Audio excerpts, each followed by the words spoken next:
Hello, famous. Good morning.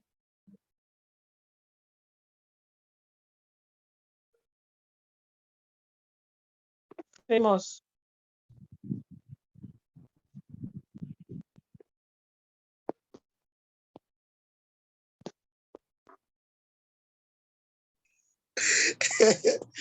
This is shocking news at home.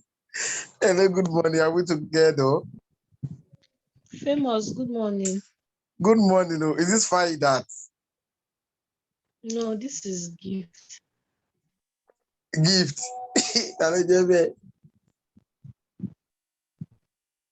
I'm not Yoruba, so I can't hear what you're saying. Hey, gift. I'm trying to let me check if I can. I will know this fine gift that is. My native name is Ewere. Ewi. Okay, Ewere. But the other name is Gift. Let me look at your picture.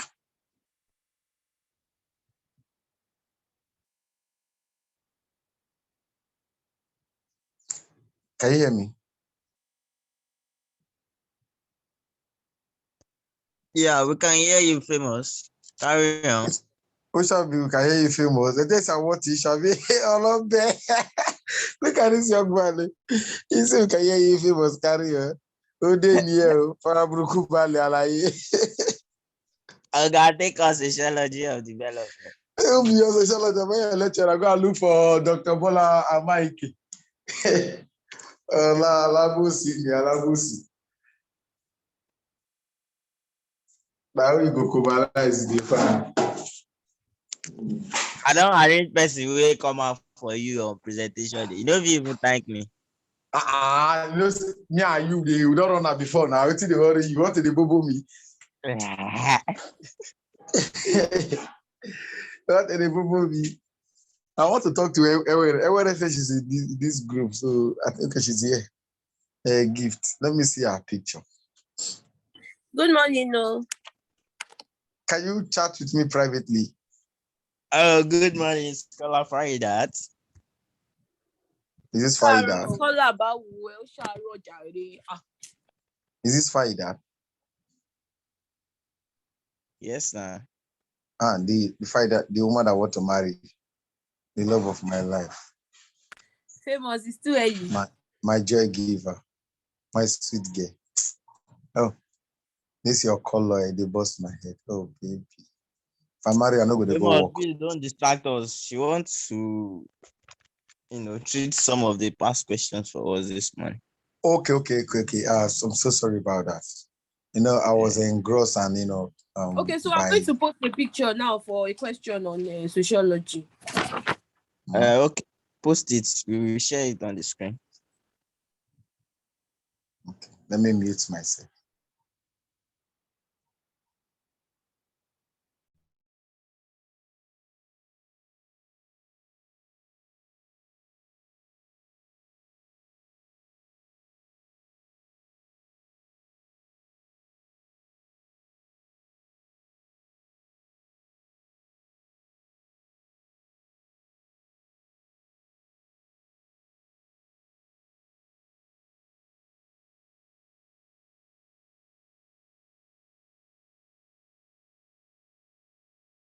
It's all. Please help us share it on the screen.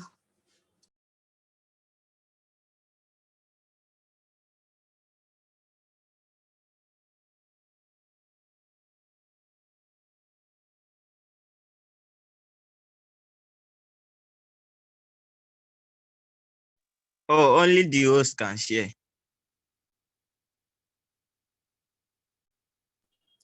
Okay. Sociology. Number one question is: what do you consider the core concerns of sociology of development? Please, did you get that? Yes. Okay, so maybe that is taking us now. Scholar Ola. Find that. Yes, ma'am. Good morning. Yes, sir. Good morning.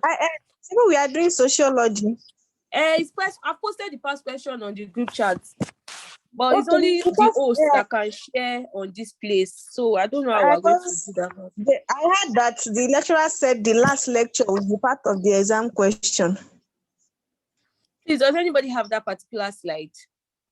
Yeah, I don't have that slide. Let me check. Okay. Oh, sure. Please, please, unmute me. Unmute you. Okay, Anyone that has the slide, please share it on the study group. WhatsApp. all the slides are even the old ones.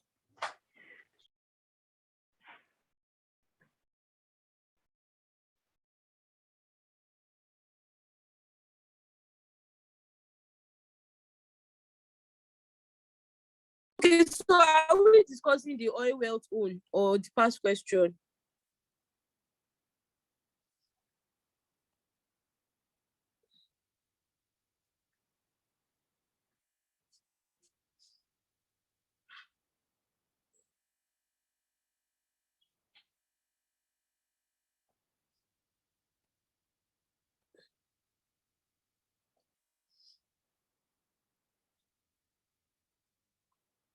Please, I'm not hearing any response, please.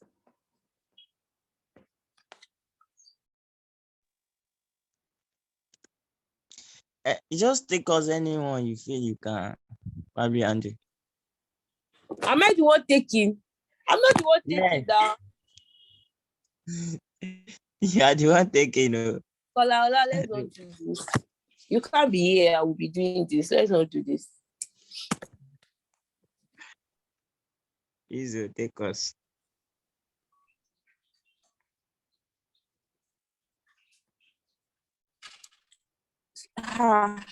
So we have 4 slides. Hey God. This woman. I swear. No.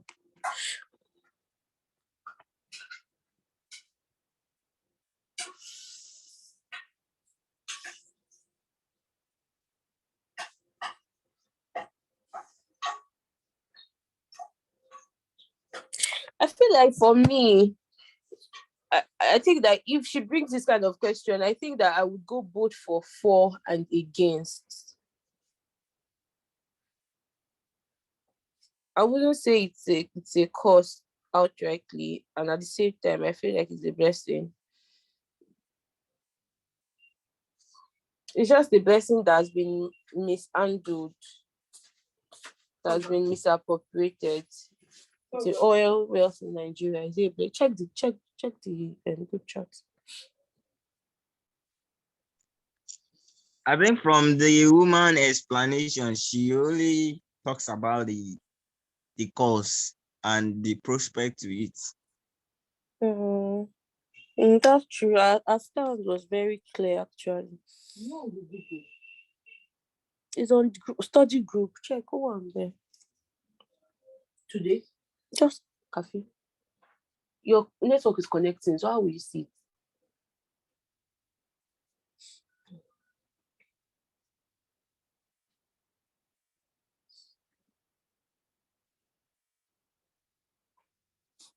This particular slide, I'm not the right person to take it because I've not read it. Let me check it.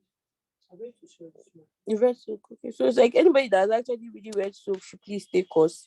I've not read those slides, so I'm not the person to take it. I'm just going to be parabolating.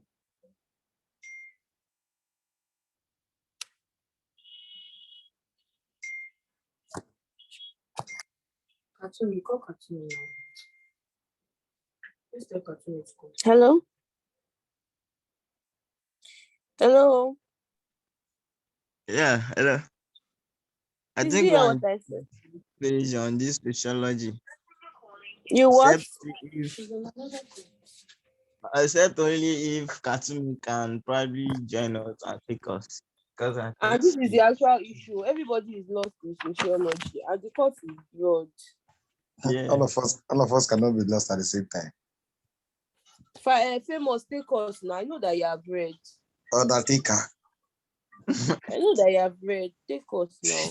You don't like Undertaker? Katumi. Hello? No, I think Camisola is around. I think maybe we can ask her if she or Good Esther. morning. Good morning. Okay, we're Happy trying to Sunday. get Katumi to join. We just called her. Okay. Good morning, Amina. Good morning. Thank you for everything. Thank you, guys. We gathered there. The idea. I can't lie you. I know this sociology, it just choke. Over choke self. Too much.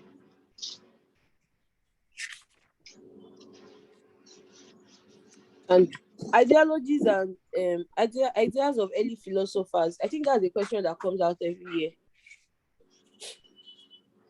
Wow. There are those African leaders, those Ujama, all those Nnamdi Azikiwe things. Those are also questions. This one has to do with Awolowo's Yeah, those Azikiwe. are your correct questions. So I feel like if you can try and know at least contribution of maybe like 2 or 3 of them, I don't know. Yes, yes. I have the math class is always the compulsory one. The last class. The math class, Dr. Njuguzebi. I can't pronounce the name. I had that's always the compulsory I thought so part. too, because he's a prof. So I feel like his classes are going to be at least 3 questions. That's what I feel. Yeah. The woman will be too. So we'll put through. Almost there. I was like, oh, 1 week, I'll have peace of mind. Yeah.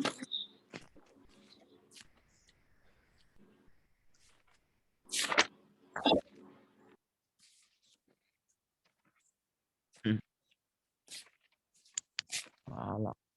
And the man you know office type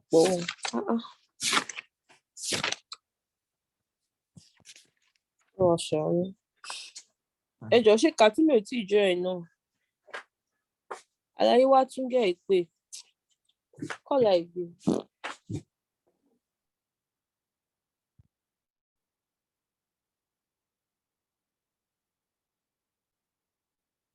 Famous. Be taking us for the main time now. Esther, Google Scholar to our Ben now.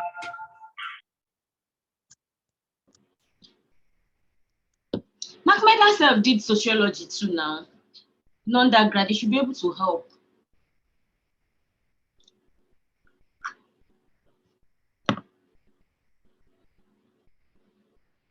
Study group. Are you? Hello?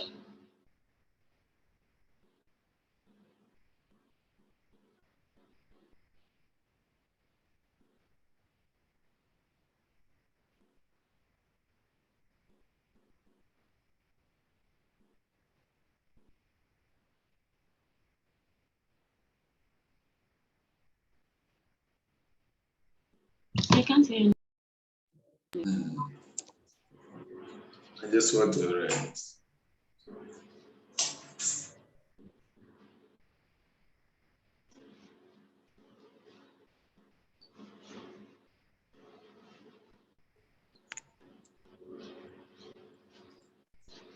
Oil of Nigeria, a blessing or a curse? That's question number 1. Discuss.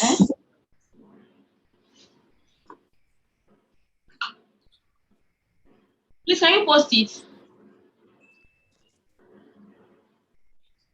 Post what?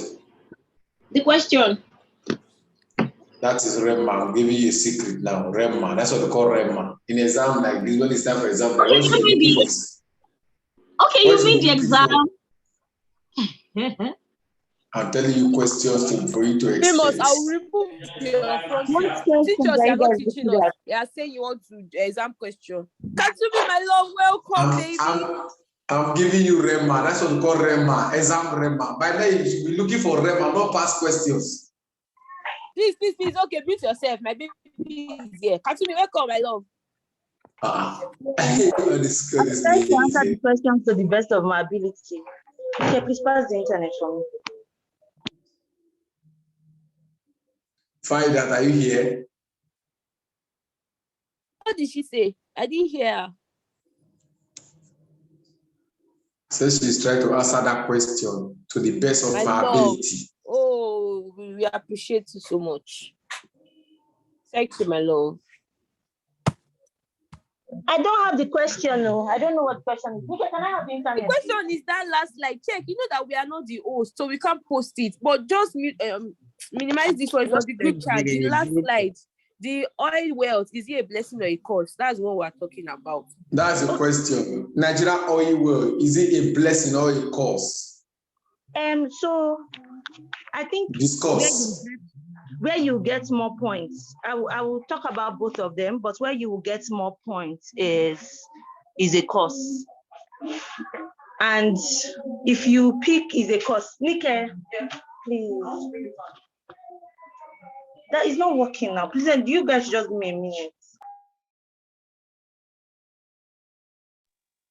That was why I said, even from that woman explanation, she majorly explained about the cause and the solution All to the cause. these scholars, you know all these things, you know how to teach us. Go with George. It's not a cause.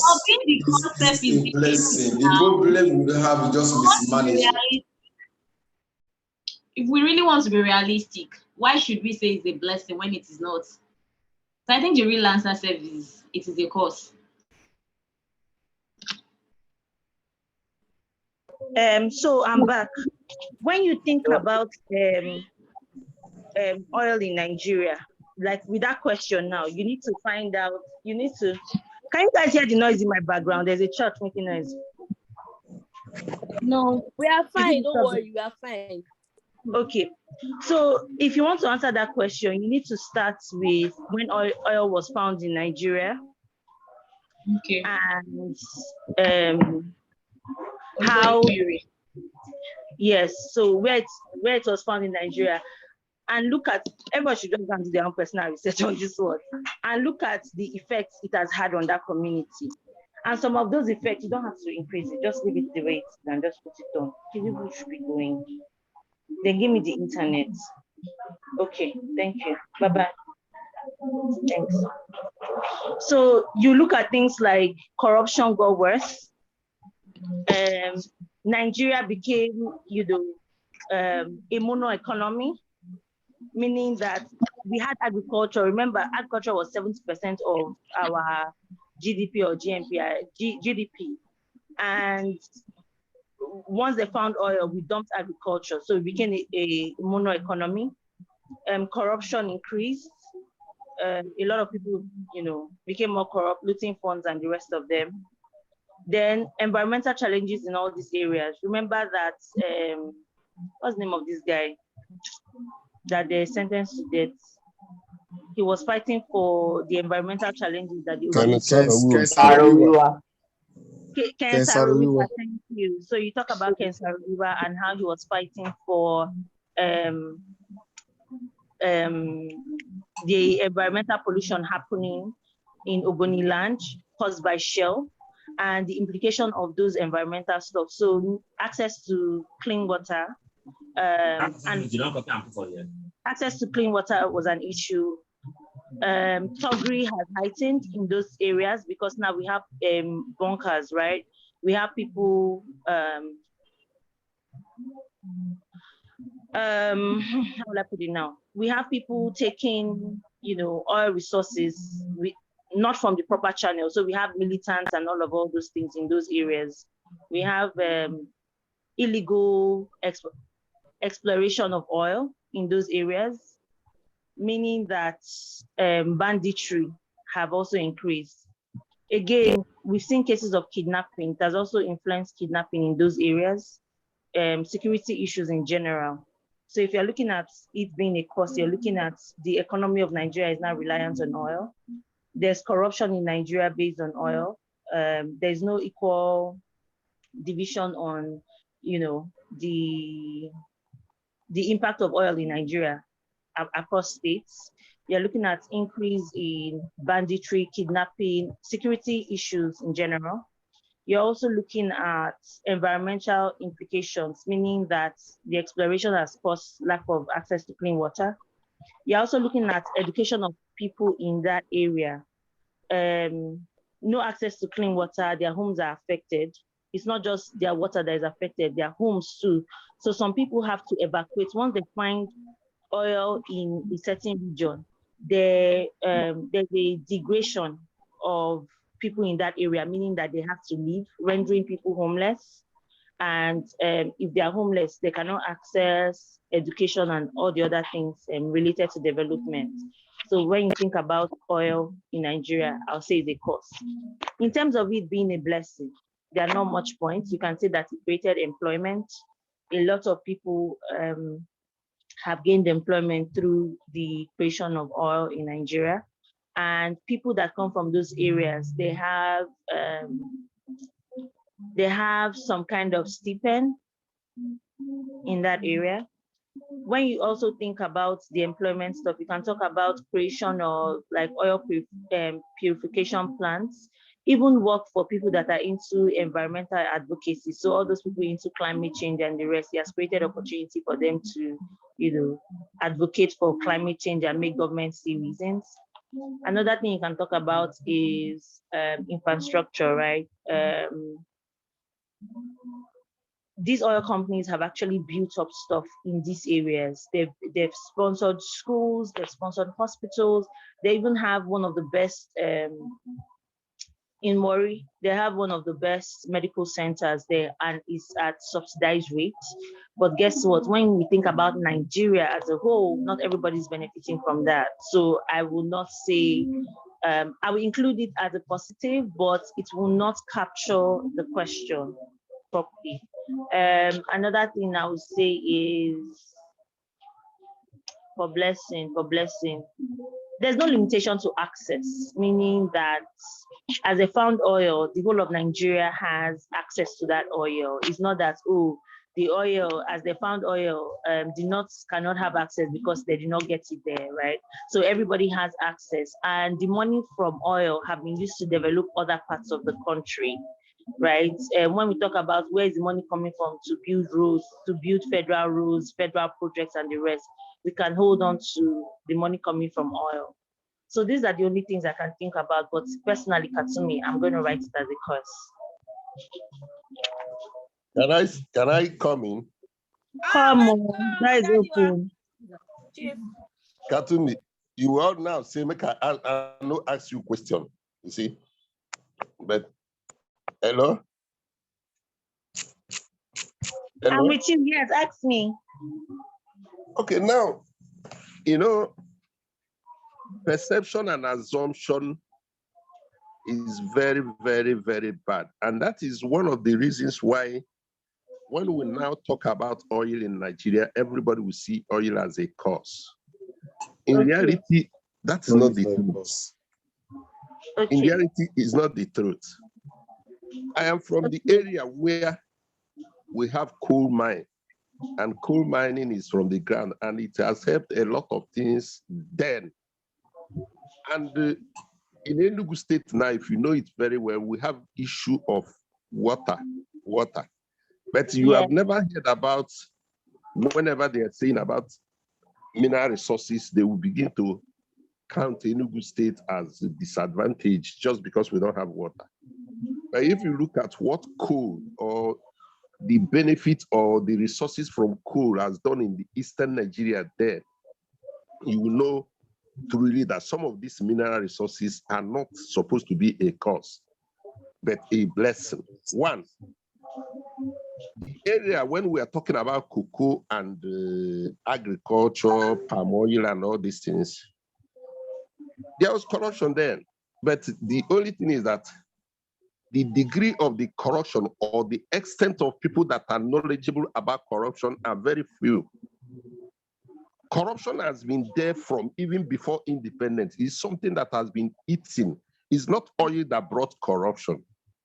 corruption has been in existence, even in the appointment, in the sharing, even in the creation of states, even before the finding of. Hello? I'm with Hello? you. Okay. So I'm with you. Why here, sir?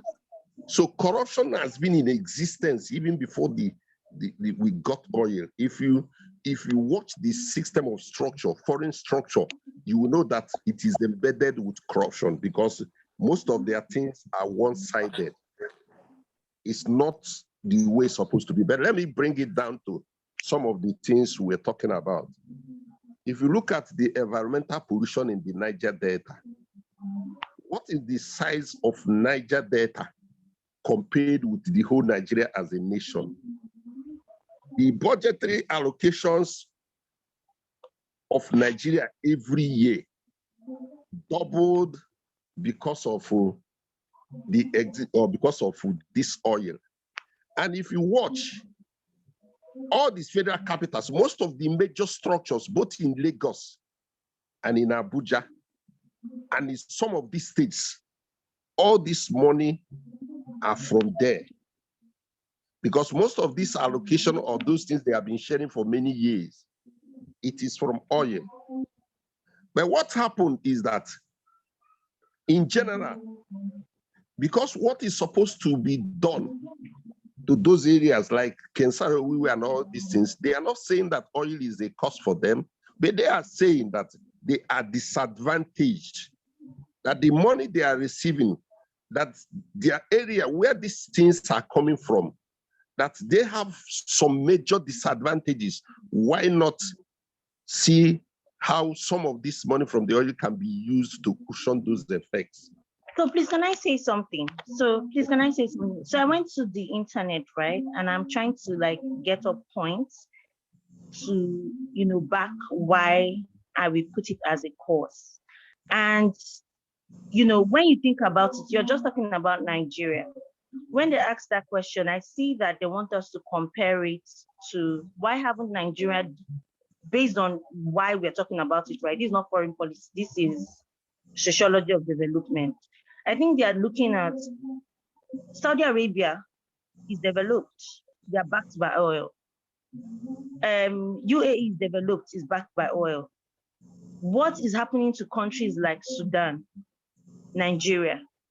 Why? What's happening? Why is oil not doing the same thing for us, these countries? And if we even look at Nigerian issues, why we hold onto it as a cause, we cannot, if you take the reasons we gave as a cause and put it in any situation in Nigeria, it will still stand. So mismanagement, it will still stand. All sectors, all institutions mismanaged. Sorry, Okay. please, can I come in? Captain me. You Yes. said that you found some points when you browsed. Can we get some of those key pointers? Thank you. Let me get down. Okay. You can use your. Let me get down before you see. Sometimes some of this analysis will compare. I have come to find out certain things. Some of this analysis or some of those things we wrote, who wrote it? Who gave you those things that you are googling for? And you begin to see something they are teaching us in this international communication. The majority of those people, the center where all this Niwiko and all this are done in their place, and they will always write things to suit the way it is to them. This is an interactive section where we study and where we reason. You will now begin to see, based on teaching, if you want to do modernization, they told you the process you follow. And a modern now or Chinese model or some of these things are proving that no, you don't need to do those things. Some of the things that is causing most of the things why we are saying we are corrupt or corruption or everything becomes a cause in Nigeria depends on the analysis, the comparison, the basis the man is using to write that thing. Because when you now talk about Saudi Arabia, with all the things that is there, it is regarded as a developed place. And when you want to compare now, you use Nigeria, which is underdeveloped, and compare the process, which means there are basic things Nigerians needed to do that some of these things will not be a cost. If you watch other countries, you will see how they apply their resources for a national benefit. But if you see Nigeria, the oil that's supposed to be applied for a national benefit or to something are being used on a particular some places or somewhere. So you don't need to expect that kind of result. And somebody who is outside analyzing it may not know exactly some of these challenges that is in this country. They will all attribute everything to corruption. And what is this corruption we are talking about? Corruption simply means misuse or inappropriate distribution of this wealth. Example, can you say that oil wealth is a cost to Abuja? Can you say that oil is a cost to Abuja? You cannot say that. Can you say that oil is a cost to Lagos? You cannot say that. But we only say that oil is a cost because when you look at Niger Delta, or you look at some places, there are basic things we needed to do or government needed to do that was not done. That's why we are seeing this oil as a cost. Oil money has transformed and made Nigeria to be transformed because what we are generating. Hello? Where with Hello? you? Where with so you? Everybody in Nigeria will write oil as a cost based on what is obtainable now, or based on the analysis, or based on what we saw. You will begin to see it as a cost. But if you look at Chief, I think that where the angle that she's coming from and the lecturer was coming from is we are far from where we're supposed to be. Good. Looking at the resources that we have. I agree 100%. Like we are nowhere near we're supposed to be if we're looking at the resources that we have. So I think that that's where most of us are coming from. I mean, if you look at Abuja, yes, you can say oil has been a blessing to them. But you're mentioning 2 states. Yes, maybe you had Port Harcourt or where? Maximum, we're looking at 5 states out of 36 states. That is nothing. Okay. That's not development. Okay, now, in less than a year, half of the population will be living on less than $1 per day. You cannot call that. Nigeria is currently the poverty capital of the world, and we have oil. No, our oil is like 4th best now. In OPEC, our oil is like 4th best in the world. And we are the current capital of poverty in the world. So yes, to a very large extent, you can confidently say that oil has been a cost. The question I want to ask everybody here. We will follow what they told us in the book, and we will follow that. But I want us to think out of it. The question I want to ask everybody here is, how do you think each taxi state gets in a month? How much do you think each state gets in a month? And where is the money coming from? It's from oil revenue.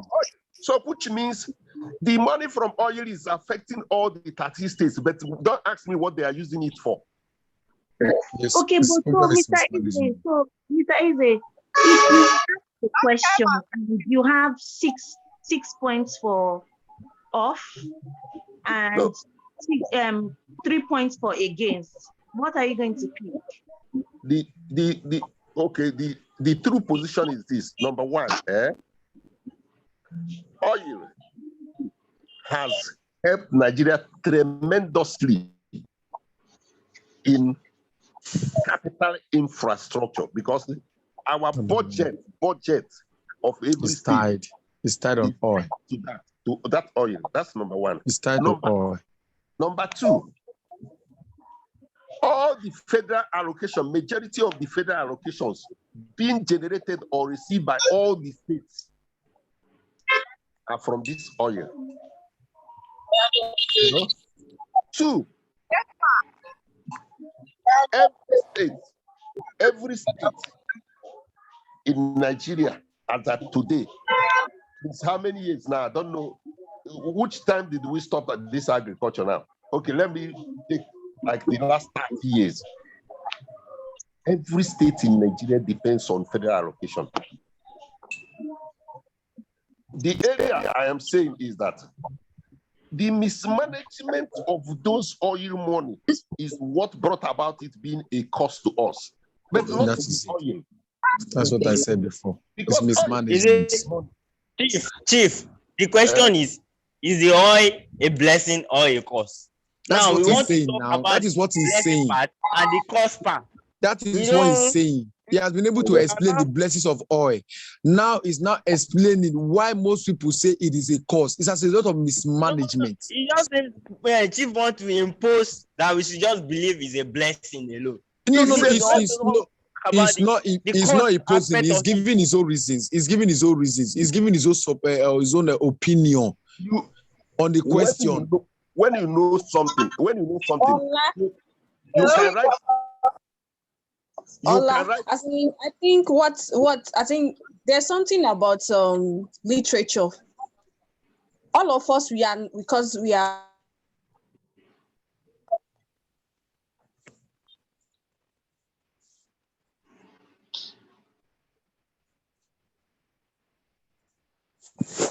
Is this Okay, talking? Chief, carry on. No, can anybody hear? I can't hear. In a different way, because as you said, to people in Abuja, oil is a blessing. So there's nothing you can say to that person that you see it as a cause. But you, because you are the one at the receiving end, so you are seeing it as a cause. But seriously, our foreign exchange, like everything about Nigeria is just based on oil. But it's just the mismanagement by the people at the top that is making it seem like a cause. But it is a blessing in every sphere of life. That is the truth. That is the truth. If this question comes in exam, I'm sorry, guys. Well, I'm going to need to come in here. Please don't be offended. I completely understand where we're all coming from, and I like the argument that we're having. Well, this exam is already here. Please, I need you to list those points for me. List the key pointers so that all of us can build on it. We do not have the time to be going back and forth, please. What I need is direct key pointers. Katsumi, please list the key pointers for us. Let's build on it. Thank you. Wait. I'm going to get on. So the thing is, I'm going to share.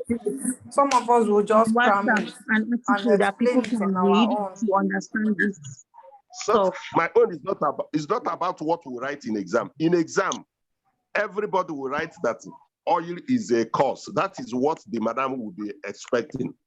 That oil. My own is about exam. Oil is a cause because that is her own belief. We need to care, actually.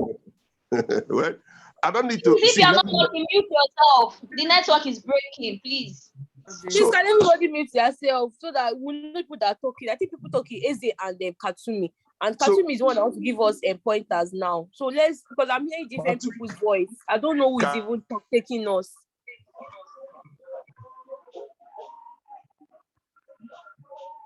So I've put on this thing. I put on the group, Oil in Nigeria. That's the article that you can read and get more points and elaborate. If you can cram the whole article, great. You cannot cram the article, yeah, that's on you. So then another thing, please, can somebody send me the next question? Can you guys hear me? Katsumi, I actually posted a past question, right? But then people said that they wanted us to do the slides. So I think it's the slides that we're doing this morning. And we've posted all the slides on the group. On the group. Okay, you want to do it. Well, what? Hey, problem. Oil West Nation, cause of blessing. Okay. I've just seen it. Okay. Okay. What about the slides? Katsumi, can you hear me? Okay, please just be asking me questions. I'm with you. Okay, we are choosing it is a course, and we are going to lay the pointers and everything. But please, can you give us a closing argument? Okay. So if you want to close, if like I said, starting writing it, you have to talk about when oil was found and the excitement and the expectations of what oil would have done, right? Comparing it to all these other countries. Now, when you now list, like, unfortunately, number 1 point, we look at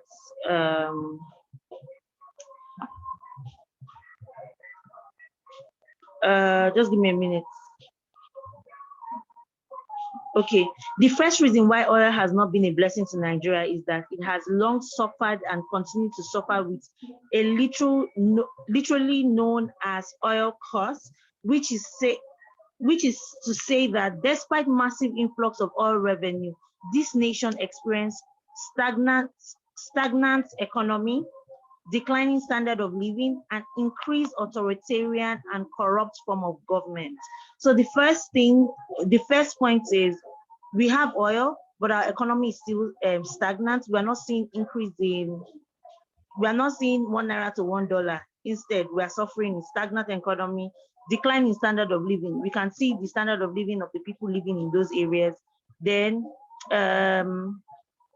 increase authoritarian government and corrupt leadership. We still see that. That's number 1 point. The second point is unplanned byproducts, meaning that we are solely reliant on oil.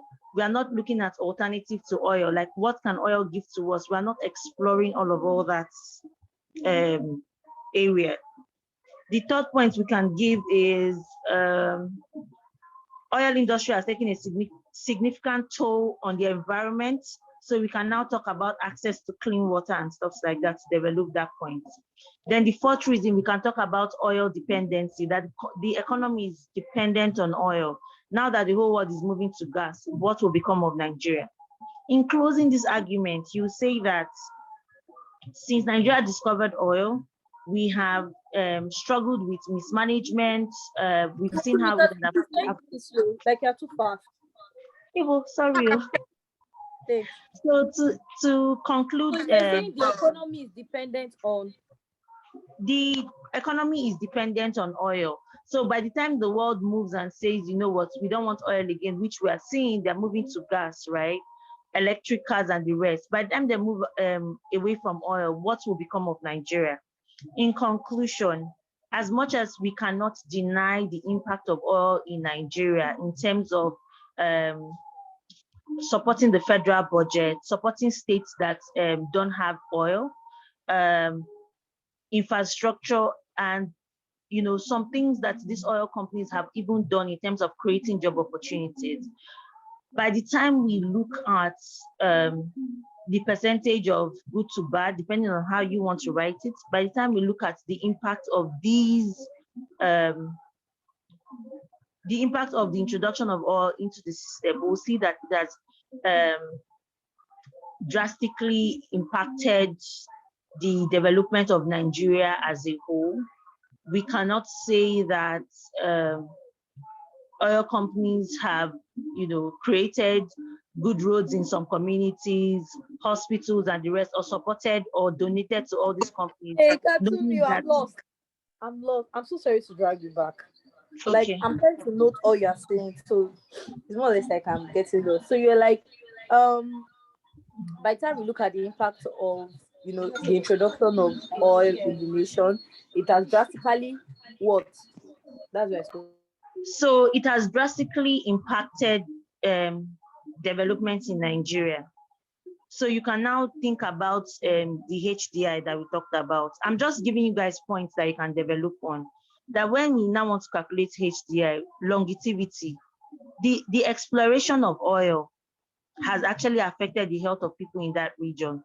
No amount of donation can, give us like long life or, cure for some diseases that have come into those communities if they did not do this exploration at all. Again, another point that I forgot to add is insecurity, the increase in insecurity as well. You can tag it to oil because of, the whole militants and the rest. So that's fifth point that you can build on. Then you just say, I stick to oil in Nigeria being a cause. with hope that the government can manage, the resources that come out of it, period.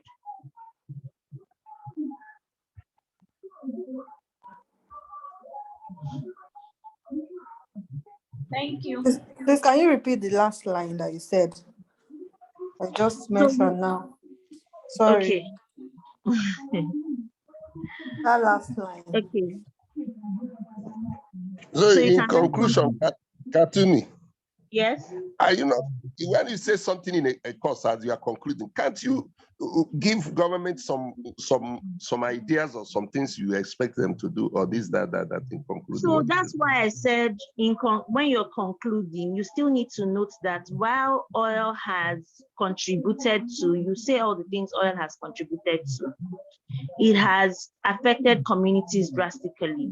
And when we look at the HDI or the Index of Development, we cannot hold on strongly that oil has been a blessing, even if we acknowledge the impact of oil in communities. We wish that, or we hope to see proper management and a diverse economy to support what is coming from oil. It depends on how, I can't say everybody write this. I'm just giving like points on what people can develop from.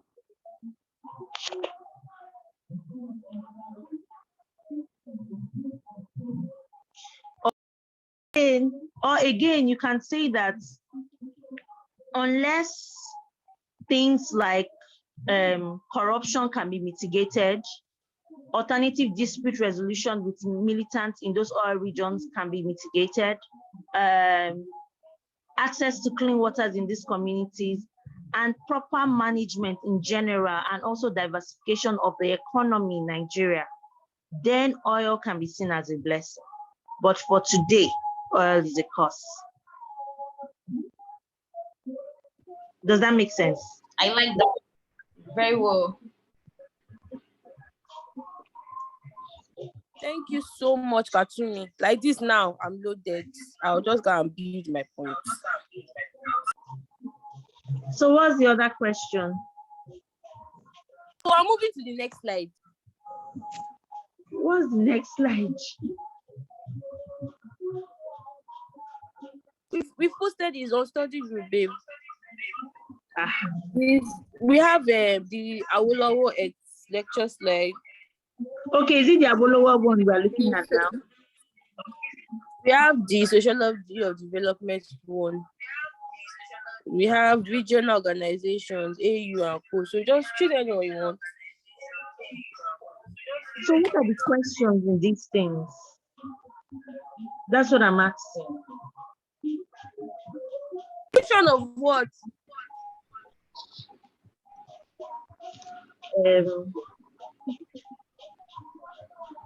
So you guys asked a question. Is oil a blessing or a curse? And we answered that. So I'm asking that, what's the question for these ones now? What do people want to know? The question is, how can there be growth without development? Okay. That's number one. Which of the slides is that one? So I will know which one we're looking at when she starts talking. Which of this?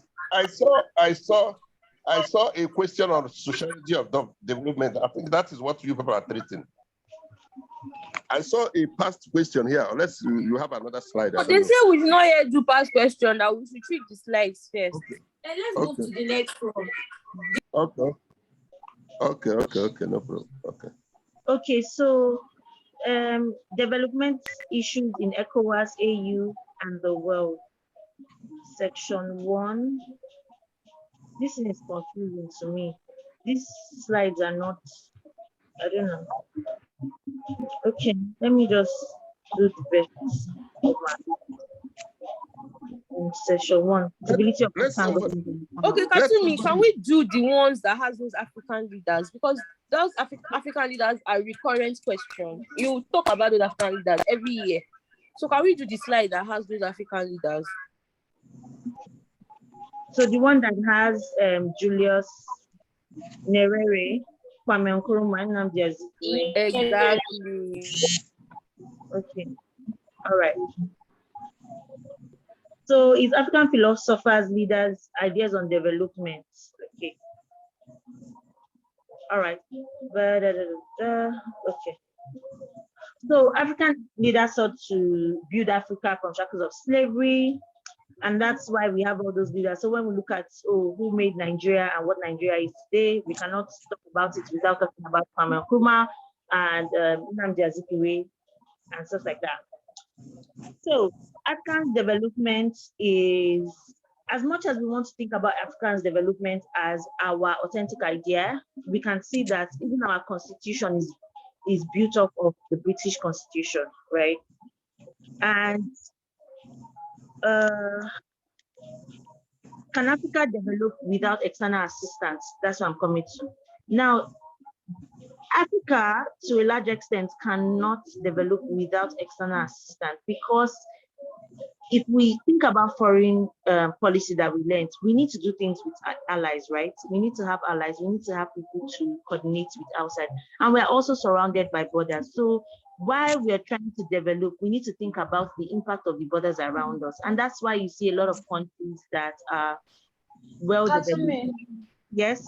Can you come again? Am I too fast? No, sorry, I don't know. My network logged me out. I just came back. Sorry. Okay. So the question is, can Africa develop without external influence? Can Africa develop without external influence? And I said, if you think about foreign policy, you can't do things. You can't do things without allies. And again, you need to be conscious of the borders you're surrounded by. And I'll give an example. When we think about Nigeria not being developed, and we really want to go into the nitty-gritty of why, and I'm explaining, I will not explain without talking about what happens outside of our borders. Nigeria can prosper, but when we think about banditry, you hear conversations like, these people are not even Nigerians, they're from Chad. And that's why, we're surrounded by all these countries. When we think about human trafficking, you hear that, okay, these people came from Benin, Togo, and the rest of them. Now let's move to the US. US is prosperous, yes, great. But US has a problem. They're surrounded by Canada and Mexico. Mexico has, poverty and all those things. And you hear influx of people coming into their country, and they have people at their borders and things like that. But you don't hear that same noise from the Canadian border, that people are coming into the US from Canada. You don't hear all those things, and you don't see all those things, right? And that's because when America is developing, Canada too, they are trying to match up that pace. So within Africa, the same thing. You cannot say you be a prosperous nation, especially with the kind of agreements that ECOWAS have, free movement, right? You cannot say that you can develop without assistance because of the free movement that is within ECOWAS. Once Nigeria, boom, something hits, you see influx of people from African nations into Nigeria because of the free movement. And they cannot even police it. It's easy for you to be able to police in some other countries, maybe because of facial representation and things like that, or even complexion that will sell you out. If you see a white man, you know that this person is probably not, African, right? It already sells you out. If you see a black man in a white country, it already sells you out. But within Africa, we already have that problem of identity. So because of that, a lot of African countries cannot develop without external assistance. And that's why we have things holding on to. We have things like ECOWAS, African Union that we are holding on to for our development. Now, the point she gave, which, I'll think about some points to expatiate on again, is external allies should be a means of improvement rather than being the starting point. True, meaning that we've already learned this in foreign policy, that you need to have a domestic policy first. You need to say, okay, this is what Nigeria stands for. This is what Nigeria should be. Another thing is sustainable development must be people-centered, meaning that the people in Nigeria must agree. So the question is, can Africa develop without external assistance? Yes. What she's saying is, yes, there is a possibility. Sorry, what she's saying is that there is no possibility, but there are some things that we need to check first before we go out to meet our allies to help us. And she also said development as economic growth, development as human development. So human development index, I believe that's what she wanted to put here. Because when you look at human development index, you're talking about literacy level of the people in your country. You are talking about standard of living of the people in your country, and also longevity of the people in your country, not the people in your region, or not the people, not your people and your allies. Another thing is development as modernization, as freedom, and the rest. Most Please, African am I the only one that is lost? I'm lost too.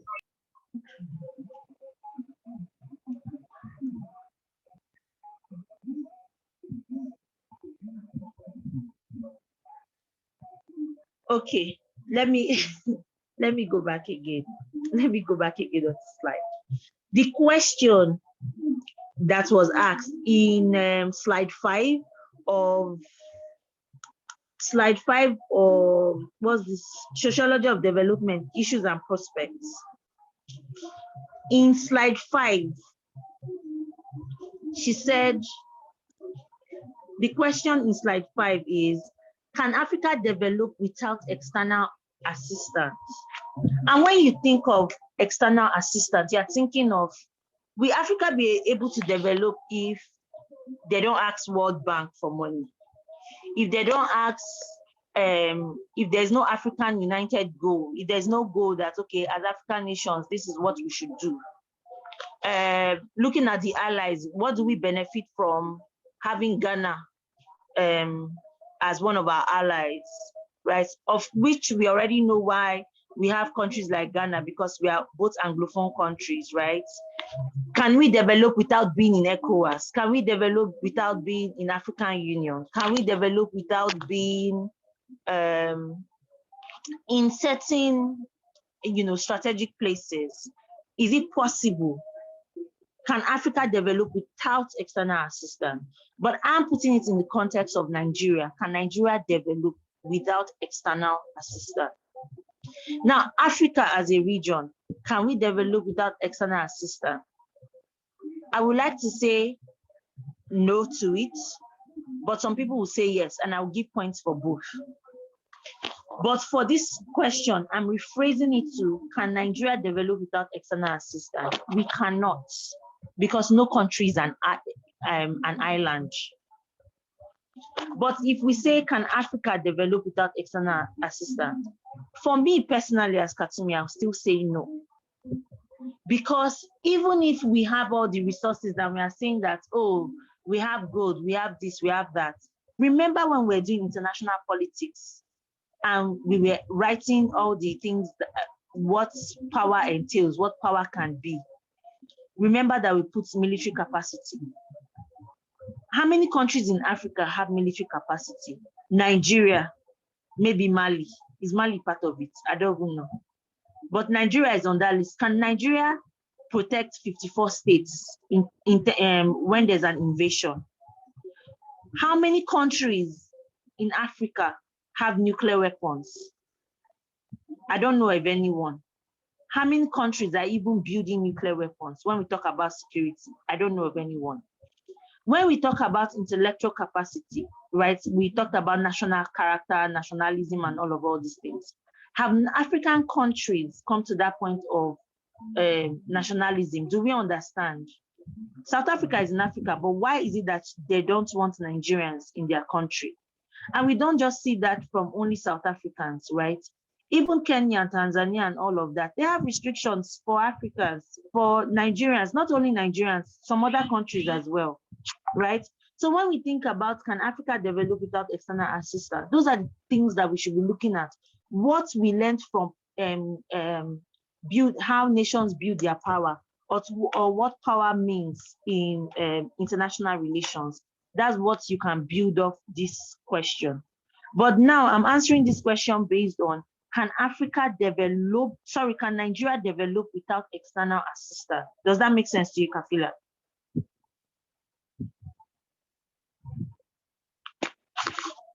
Yes, you understand. Okay, so now back to what she was saying. can Africa develop without external assistance? She gave some points, and she said development as human, that we should, as Africans, external allies should be a means of improvement, meaning that we should have our own internal goals, and that applies to Nigeria as well. That's why I was saying that there is domestic policy before you now look at foreign policy. So as Africans, we should have internal goals, and external allies should be a means of improvement. Also, we need to talk about sustainable development must be people-centered. And what is one of the problems that we are having as African nations? We are very ethnic. What's the word to use? We have too many ethnicities in our region.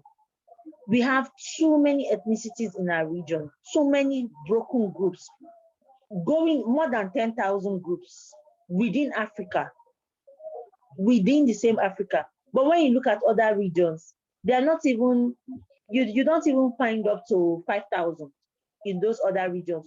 So because of that, we are too diverse in Africa, too diverse. That's something that have hindered our growth as a region. So she talked about development as modernization, development as freedom. So if you go back to the slides that I shared, I explained all those development stuff that you guys can read on. Then most African theories of development emerged from ideological setup by African middle class elites who took over the administration. Exactly. So one of the issues that we are having with Africa's development is that ideologies just came from the middle class, people that fought for independence, right? People that were more like intermediary between the colonial masters and the lower class, or the people that were taken for slavery and the rest. And they just came up with ideas to rule Africa and the rest, which might not even be the best for us as a people. What else? I need specific questions. So she I pointed feel like out, since it's a professor and a doctor that is taking this thing, from my own view, I feel like at least 3 of the questions will come from the doctor. So we can focus on past questions instead of all these plenty slides that we are doing. Very good morning. Yeah. Okay, so I was about asking that question before Friday also put that forward. I think it's okay for us to take the trend, like going through past questions. Yes, the slides and questions in the slide are germane per se, but again, by the time we're able to discuss the past questions, I think it gives us the feeling that we are to some extent fulfilled. Then we can now go into this other question. Yeah, because I'm really bothered for people that have the whole recording stuff, so that they will not be bored and just say, I'm not listening to this recording. Do past question. God bless. I'd like to give them a share screen of the past question that was posted. Thank you.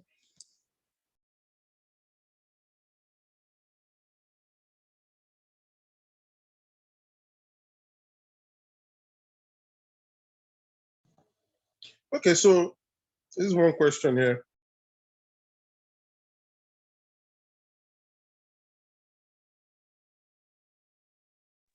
Yeah, okay, to me. Number 5. Number 5. Which African leader and nationalist of the first generation do you admire, and what is his contribution to the development of this country? Which what? Number 5. Which African leader and nationalist of the first generation do you admire, and what are his contributions to the development of this country? Okay.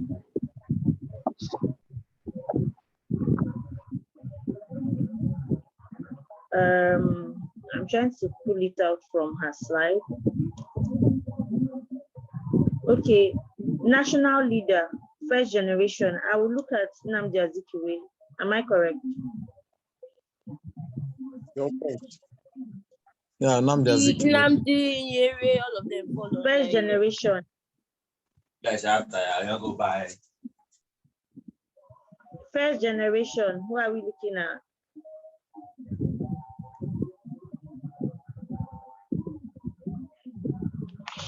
Eh? Yeah, I think you're on point now. Okay. Let's do that Yere man, the one that did Ujama. Let's talk about him. Because she said Nigeria, the first question says Nigeria. Okay. So Nigeria. This number 4 question. Nnamdi Azikiwe was the first Nigerian president.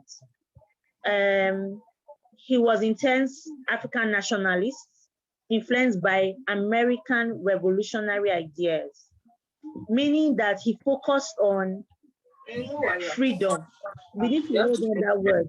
He focused on freedom, declaration of rights of man and citizens. When you think about Nnamdi Azikiwe, if you're in the exam hall and you see this question, what is it about it? Okay.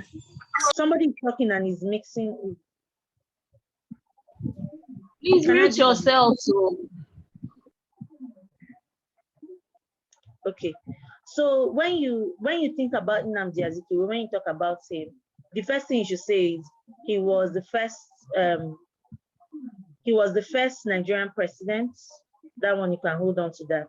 And he focused on youth movements. He focused on freedom. So youth movements, freedom, social regeneration, meaning that the idea of brotherhoodness in Africa, not just Nigeria. He also looked at other African nations and said, let's do this together.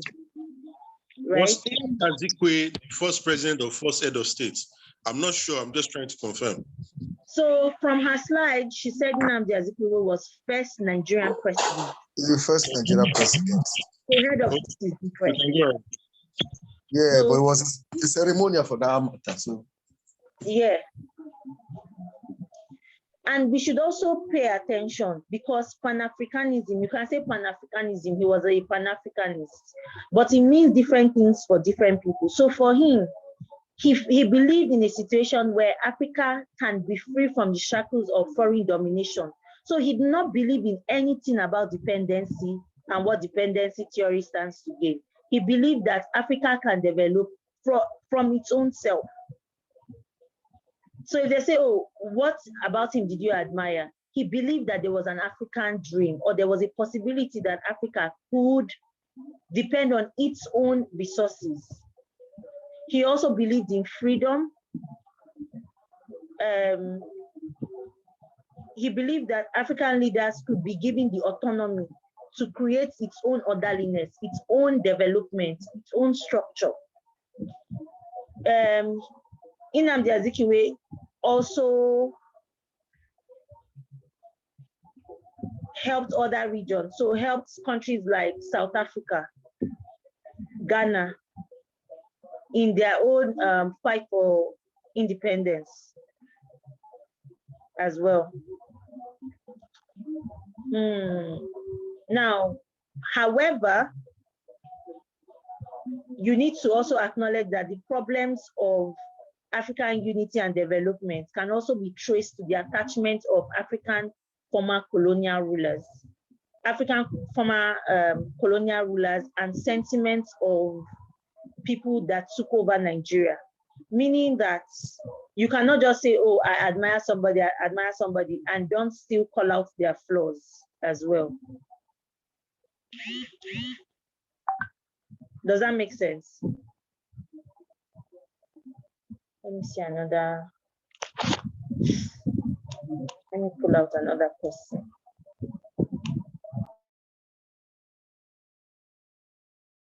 You can't come like that. Okay, thanks for that. So, question 5 has a B. Question 5 has a B. And we are getting there. I think she's not true with this one. What's the B? But at least for me, the limited process of immediate. What's the B? Let me just hear it. The limited sources of immediate post-colonial African political leaders tend to justify the often drawn conclusion that the independence obtained by many African countries was just flag independence. Elaborate. Okay, wait, let me finish with Nnamdi Azikiwe. Let me just finish with Nnamdi Azikiwe.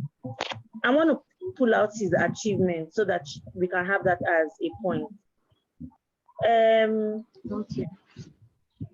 Nnamdi Azikiwe's achievement is not a lot. I'm not seeing a lot of his achievement.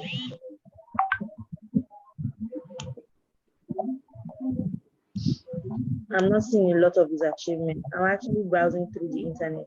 See, he opposed Richard's constitution, conspiracy allegation on Zikit movement. I don't see much on his achievements. Let me see his works.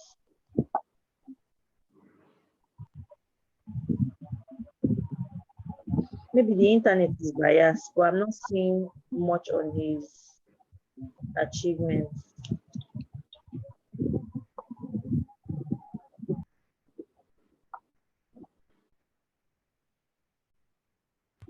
Can anybody add to his achievements? Because I'm not seeing much about it at all.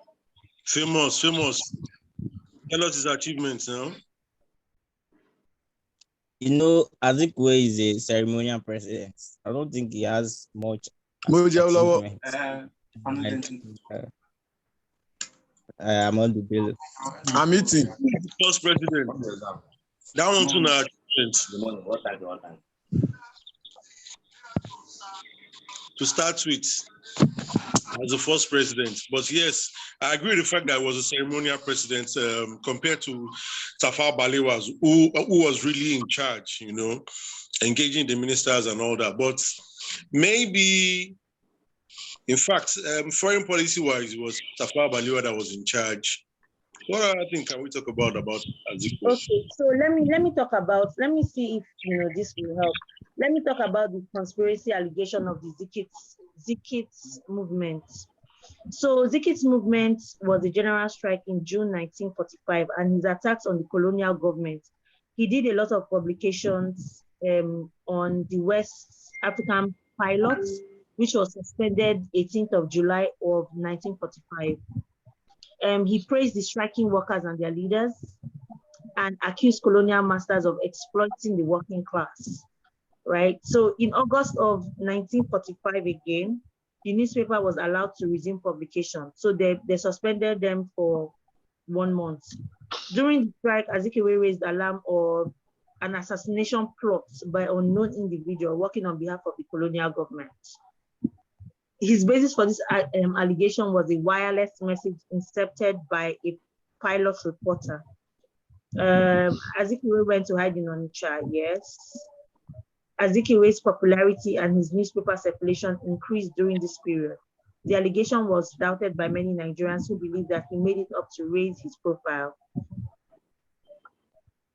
The skeptics were primarily Yoruba politicians from the Nigerian youth movement, creating a rift between the faction and a press war between Azikiwe's pilot and the NYM's daily service. A militant youth movement led by Osita Ogunwa, Raji Bandala, Kolawole Balogun. I'm going to send this article to the group so that people can read about it because it's quite lengthy. Awesome. So I've sent it now. So you guys can read about Nnamdi Azikiwe and what he was all about. What do you say the second question was? Hello. You don't know where I can read it from. Katumi. Sir? Please, can you still speak about 2 more African leaders? So let's take Nkrumah of Ghana. Did they say African leaders or Nigeria? No, African leaders. That's what I was trying to tell you. African leaders and nationalists. My concern is they might of the list, fourth generation. we might have a list of these leaders, maybe about 3 of them or more, and they say writes about 2 or writes about 1. So if Zik is not there, so we will not go blank. How many courses you got this week?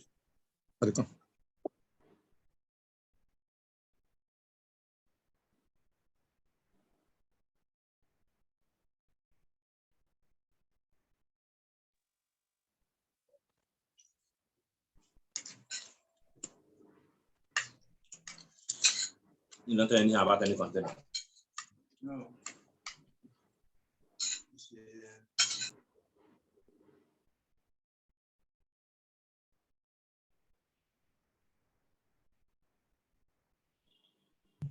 Sorry, it looks like Atumi is not here.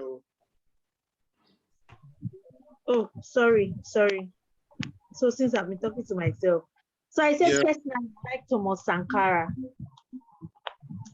He fought for access to education and agricultural development in Burkina Faso.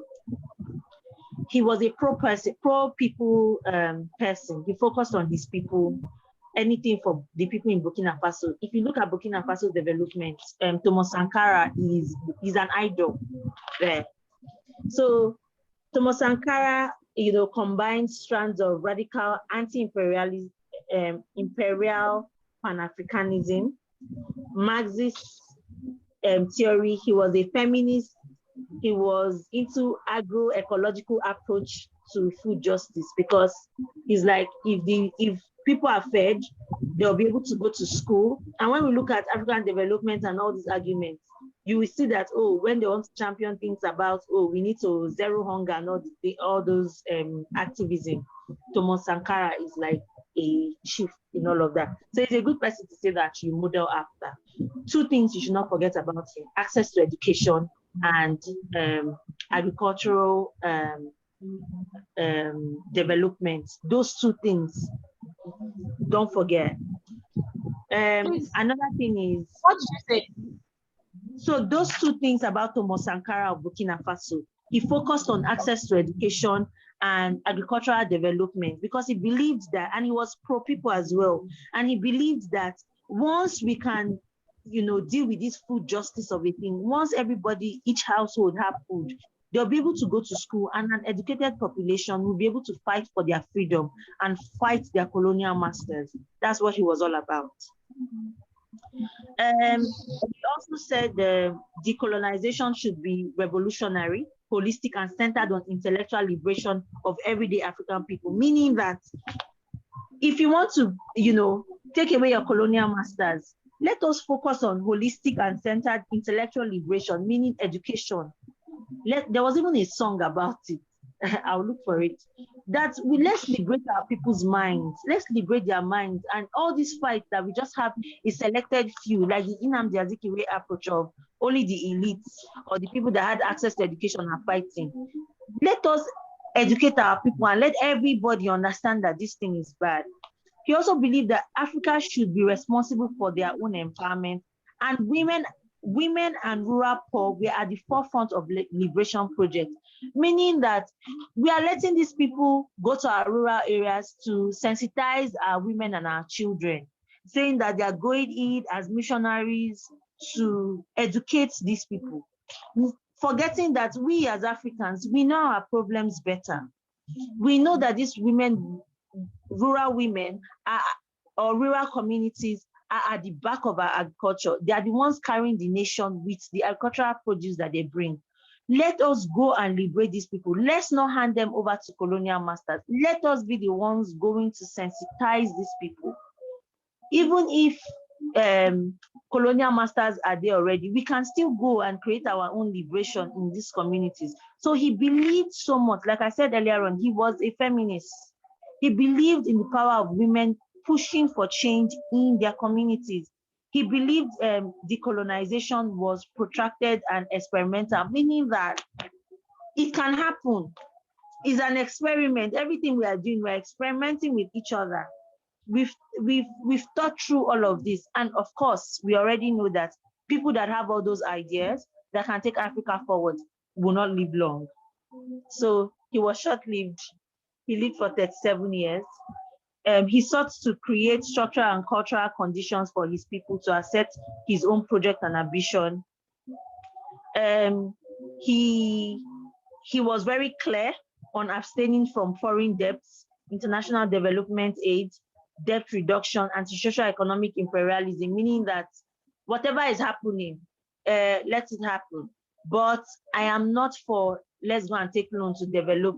Okay, fine, even if they've given us our independence, I'm not in for, if they're not giving us money and giving us and dropping it, I'm not going to take any money from them to say that we want to start up our economy. Let us look within us and see what Burkina Faso has to give, and we are going to develop from that. He also had ambitious initiative on promoting healthcare, decreasing hunger and thirst in the country. An example of that would be the mass child vaccine that he did and construction of railroads. To him, racial, gender, ecological, estimatic factors such as food and social injustice were all connected. He said, you know what, we cannot pick and choose. We cannot say we are going to focus on environmental issues and not focus on women and children, or we cannot focus on us being as Africans, Black, being our race. We cannot say we are going to focus on hunger and forget that we are Blacks. No, we need to understand that we are going through hunger, and how does the world view us as Black people? He also had a revolutionary project saying that there would be no end to hunger without an end to imperialism. So he believed that we needed to end imperialism. And for those people that don't know what imperialism means, imperialism simply means a policy or idea of extending the rule of other people and other countries for extending political and economic access, power, and control over the other. So it's a form of soft power, meaning that if we don't, maybe somebody can explain imperialism better, but it's saying that countries that have greater power cannot, bring their ideas into Burkina Faso for them to implement, that there will be no end to hunger, meaning that there will be no, imperialism, in my opinion, right, has some dots of what they call that thing, capitalism in it. So if we are saying that we want to still bring our colonial masters the way they are doing things, and we're expecting that we are going to end hunger in Africa, it's not going to work. As long as imperialism exists, hunger is going to exist. So that was, if you hear about hunger, there's no end to hunger without an end to imperialism. Just think of Thomas Sankara. He's one of, I think that's the person that we even picked before Nnamdi Azikiwe. Okay, so in the exam, I'm more concerned, like we might even write a story about Thomas Sankara and someone else, because even the lecturer is in love with Thomas Sankara. So why won't she be? They even posted the YouTube documentary of that man. Yeah. Honestly. Okay, so we have Thomas Sankara. The third one now. Can we quickly, maybe this won't be as long as Thomas Sankara in this case. Is it Nkrumah now?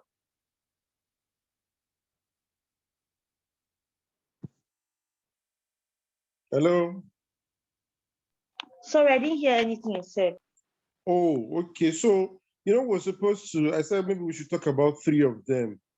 And it's a good one that you picked, Sankara. Okay, so maybe the third one now. I think if you can talk about Nkrumah. I'm not hearing you. It's breaking. I don't know. Oh, hey, is that network now? Hey, God. Oh, yeah. You said that you're bothered that you say we should talk about three people. Yeah. Okay, Thomas Sankara being one. Yeah, we talked about Azikiwe. So maybe you can talk about Nkrumah briefly too.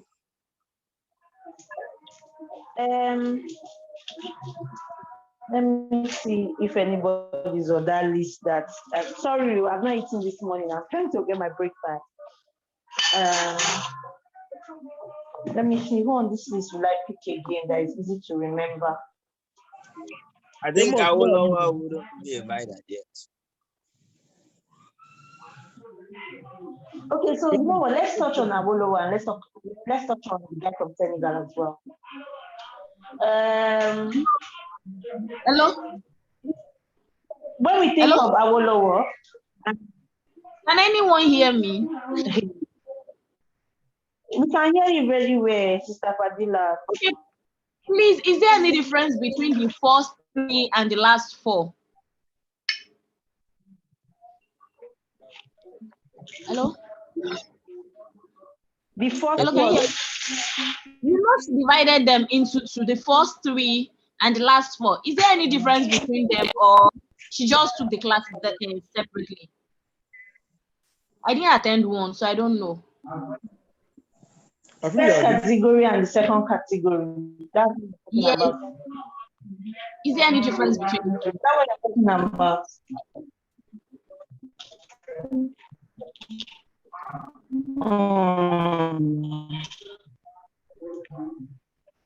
Okay, if you look at her slide, she said we'll examine only these 3 African leaders today. I don't see any difference in them. They all fought for the same things, but some of them in different countries. So I don't see any. I cannot point out what the difference is amongst them. Okay, thank you. Yeah. So let's look at Obafemi Awolowo. So even if we look at the Nigeria we have today, it's almost impossible to talk about Nigeria. In fact, his in-law is sitting down on this seat. Abi, is this his in-law that is sitting down as vice president? So it's difficult to talk about Nigeria without talking about Obafemi Awolowo. He was a Nigerian nationalist. And what do we know about nationalists? Can somebody say?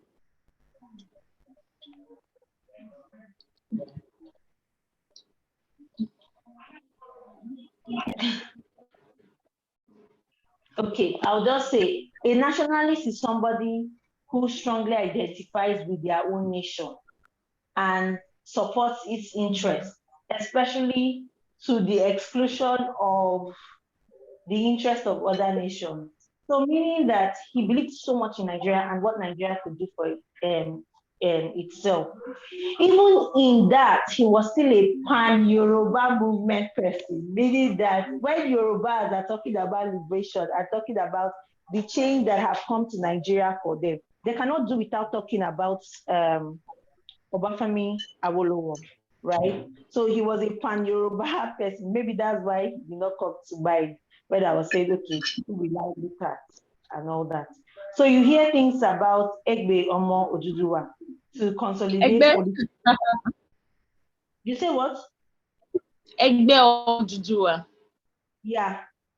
So you hear things like that. It came from Obafemi Awolowo. He also believed in self-determination and ethnic bloc in Nigeria. So contested thrice for presidency and lost. He was a key player in intra-party power tussle. Obafemi Awolowo will be described as a socialist because he agreed generally into normative sciences. He believed in the theory and its principle.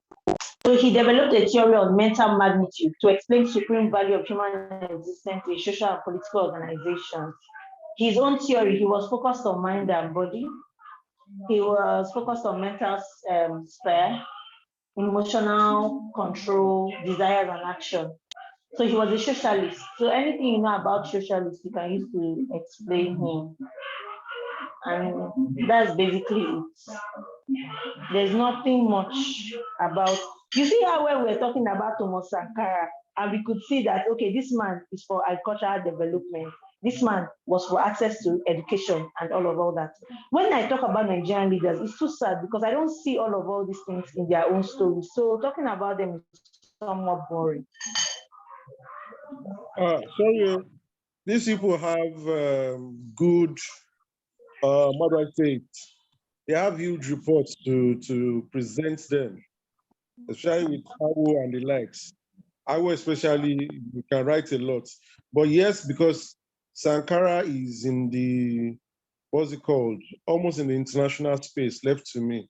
So we can relate with that. Yeah? So we are doing well. Oh yeah, now add to Obafemi Awolowo's. Okay, so yeah, he also developed agriculture in the Southwest, and that was why we were able to have this, just like we have those pyramid days in the North. It was when he was in charge in the premiership is coming to my mind, don't mind me. So when we were able to build the tallest building in Ibadan, Cocoa House, you know, it was based on the merchandise of cocoa in the Southwest then. So that's to show to the extent where he was able to mobilize agriculture so well in the Southwest.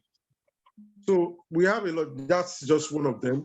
Free education, he made that a paramount thing. And that's why, to some extent, you know, others were doing some other things.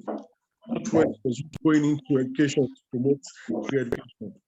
Okay, Lekon, I don't know why Famous is not talking, but this is his area. All right, Lekon.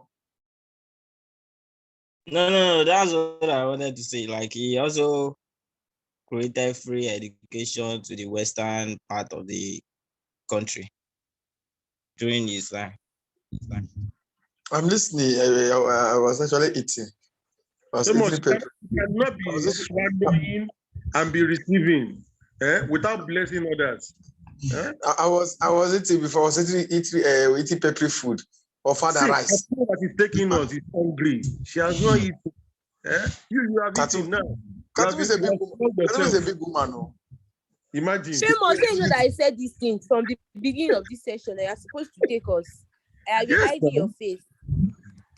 Katumi is a big woman. Fine, I don't need to worry yourself.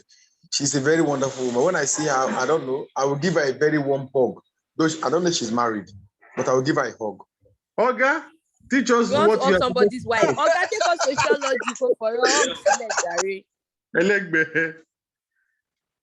It's teach that you should teach. All right, so I will teach you guys foreign policy. Imagine. In sociology, not your area. Sociology is not my area. Oh, cool. Okay, I did political science and public administration, not sociology. So when we were talking about African leaders, are you telling me you didn't take that in your post science? Of course, African leaders.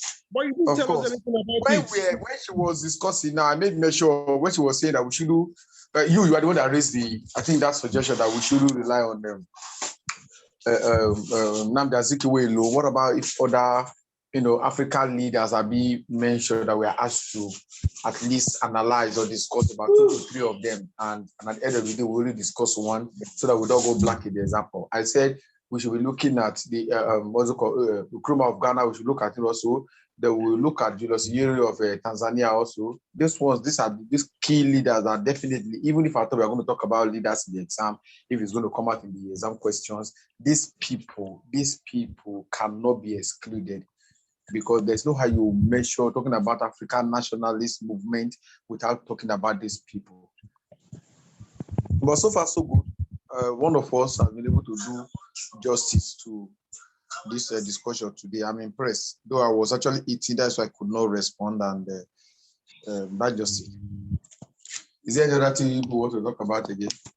Because I'm locally doing my own personality also, and I want to get back on track now. All right. So we'll still be looking for your faculty. Okay, what about the big limitations? So limited sources. So the limited sources of immediate post-colonial African political leaders tend to justify the often drawn conclusion that the independence obtained by many African countries was just flag independence. Elaborate. It's your Reverend, can you snap it and send it to me? Sorry? Can you snap the question and send it to me? It's on the screen. It's on the screen. Uh-uh. Let me looking at the screen. I'm reading from the screen. Yeah. That's 5B. What screen are you guys talking about? How do I'm using my phone to do this stuff. I'm using my own phone to project the past question. So how We're do all I? using our phone. It's on the screen. Oh, okay. Sorry. I guess you have pinned something else. That's why you're not seeing it before. Okay, limited success of immediate past colonial tends to justify. Okay, so I think this thing, I think the answer to this stuff will be dependency theory, that we are still dependent on colonial masters for our development. So if you know dependency theory, just build on it. Azimi, do you like Capriso? This question. I want to This reward you question. with Capriso. This okay, 5B, Abi. Yeah. For example, we look at Nigeria. Nigeria got our independence in 1960, but yet we were not actually independent, in the sense that we are still deriving powers to make law, power to do anything at all from the Queen of England, that is from the colonial masters. No, politically we are independent. That's what I'm coming. That's what I'm saying. The independence we're talking about was just paper independence. It was actually in theory, not in practical. Not until Nigeria attained the status of republic in 1963. So if you are saying that we're actually independent in 1960, then what is the essence of the republican status in 1963? That means we're not actually independent. Independent was just a kind of flag, because we are still deriving powers from the colonial masters. Everything, actions that we take must be approved by the colonial masters. We're still going to Britain to have meetings. The period of now we do that.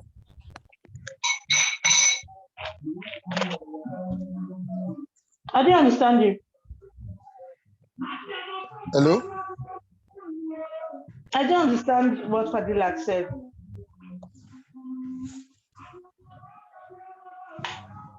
I said that the period of indirect rule, even after independence. Yeah.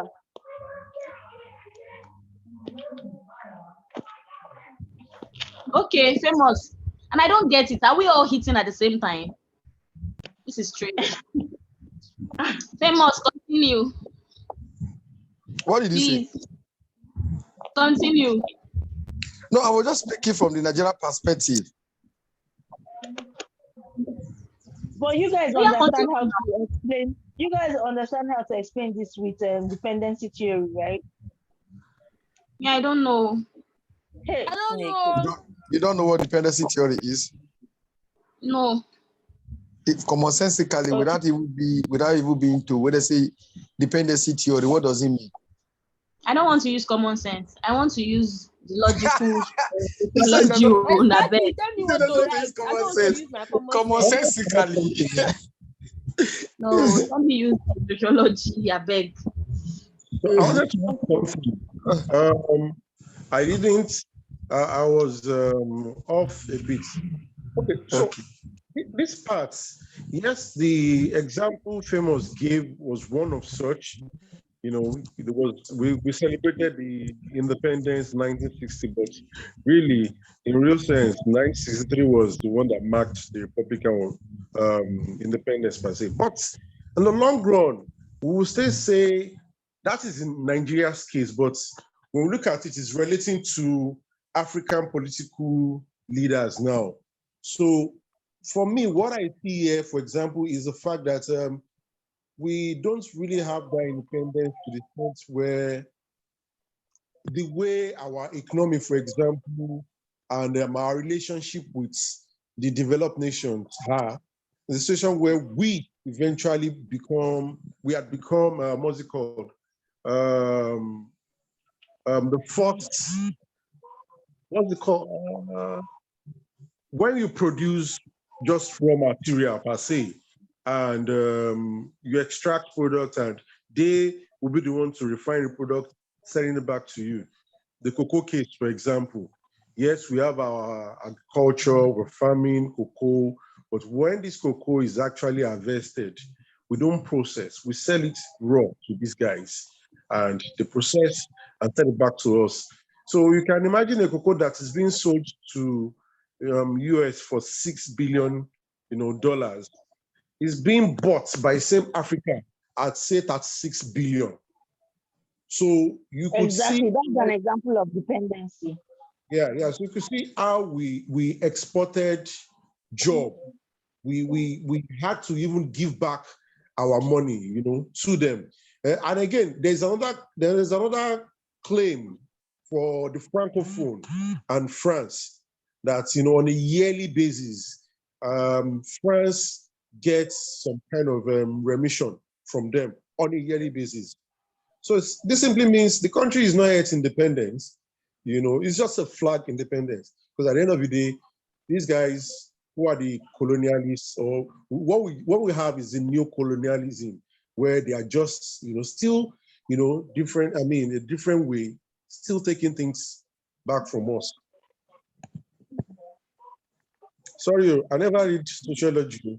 I don't even know an economics idea. So, in a nutshell, what Adrazak saying is that that question, and when you see it, you say, though African nations have been granted full independence, their mode of operation and the factors limiting their development states otherwise. Then you now start giving your reasons. Number one, before African nations, so you look into the Francophone nations still remitting to France. So you can use number one, the raw materials being taken from Nigeria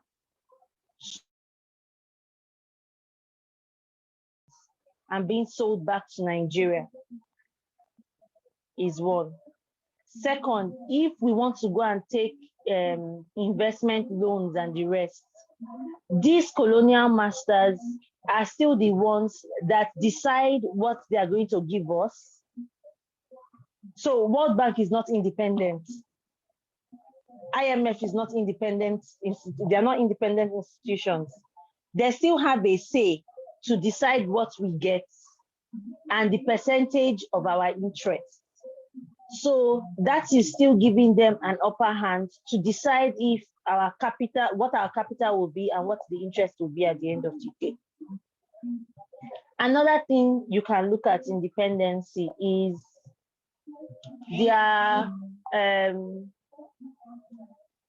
will I say their inputs? Will I want to say their inputs or their participation in either escalating or de-escalating violence in the region, in Africa? What role do they play? You now look at countries like Cameroon. There is a genocide going on in Cameroon. What role are they playing in it? You look at the Republic of Congo. What role are colonial masters playing in it that is hindering their development?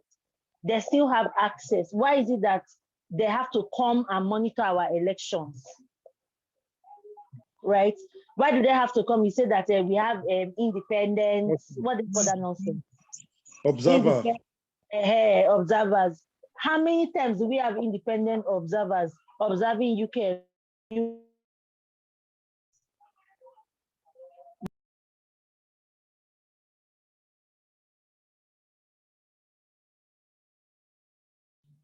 Hello.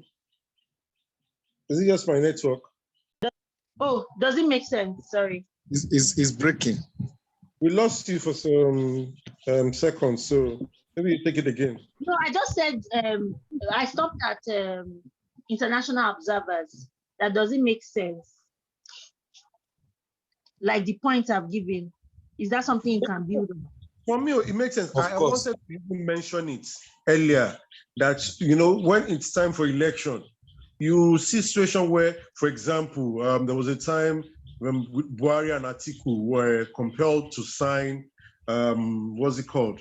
Not an agreement or so that, probably the way they will manage the election and the post-election, So Yes. that was So one. why do they have their own case, why do they you have can't so go much there. interest in how our peace and stability, our political participation, our political involvement, political thuggery, why do they have so much vested interest in that? One point. When we are seeing political thuggery and the rest happening in places like America. So you now conclude with, these are the reasons why I feel like our independence was flagged. We still have limitation to our development as a nation, period.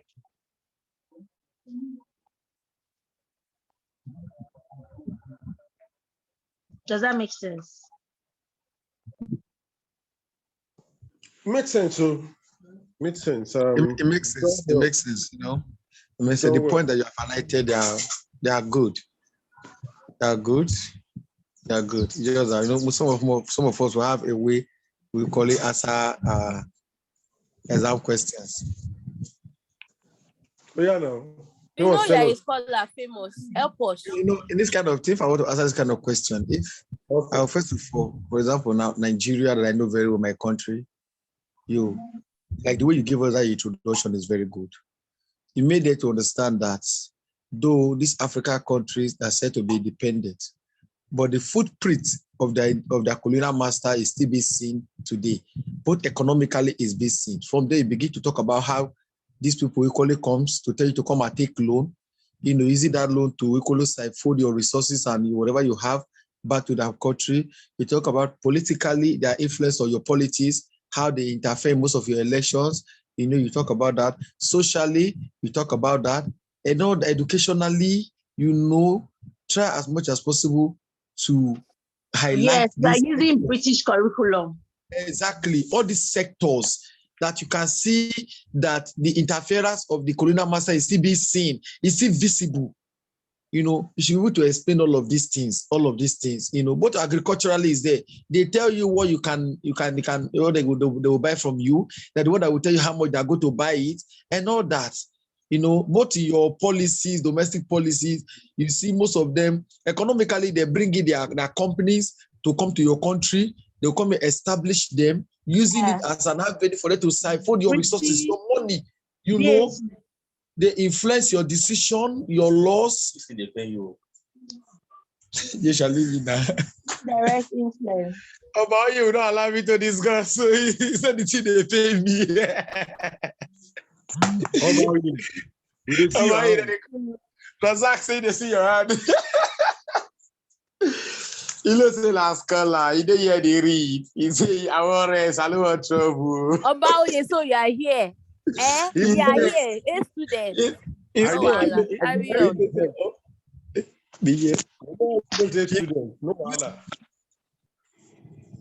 So what other question? It is way. You still have question 1 to 4. See, the only question I'm having issue here is question number 4. When is an intellectual work? When is an intellectual work described as a classic? This one, I'm a bit confused. This one is fast now. When the work is germane and ever remaining or relevant, ever remaining relevant. So you guys, you're familiar with when you're listening to Bob Marley and somebody say, man, this is a classic, right? You're listening, it's popular with music. You're listening to Two-Face African Queen and you're like, this is a classic. Meaning that even if you heard that song when you were in primary 5 and you hear it again when you're not a grandfather, it will still hit in the right places. Two-Face is meaning that you say Two-Face what? is not a classical. Sorry. That's It's not two-faced, but song, debatable African fact song. because I feel like African I Swing know is a Michael song that Jackson. stood the test of time. I did not say two-faced as a person. I said No, that that song, song, yes, African yes, Queen. yes. Michael Jackson is just being listed. So I'm not sure if we can use that as example. Yeah, okay, so let's use Michael Jackson. Can use Fela as well. Yeah, correct. Now, when is an intellectual work described as classic? When it has stood the test of time, remaining relevant. Razak have said it. When you can place it in every situation and circumstance, and it still gives you the same results. Meaning that some theories, and that's why you see people like Karl Marx, they are not dead. We are still talking about them. Abi? Thomas Hobbes, we are still talking about them. But who are the people? Social contract theory. Robert Thomas. We are still talking about all those Karl people. Marx, Adam Smith. Adam Smith, thank you. Well, we're still talking about them because if we look at our society today, we can relate with what they said. Maslow's hierarchy of need, it is still relevant. Of course. So Abraham this Maslow. question now, when is an intellectual work described as a classic? As a classic. You just say, when it stand test of when time. an intellectual work can be described as a classic when it has stood, it is relevant over time. Test of time. Because to explain it, you have to give examples, right? You can say in each industry or in each sector, there are things that are termed as classic. It could be in entertainment, it could be in the academic field, it could be in politics, it could be in social conversation or social dynamics or whatever it is.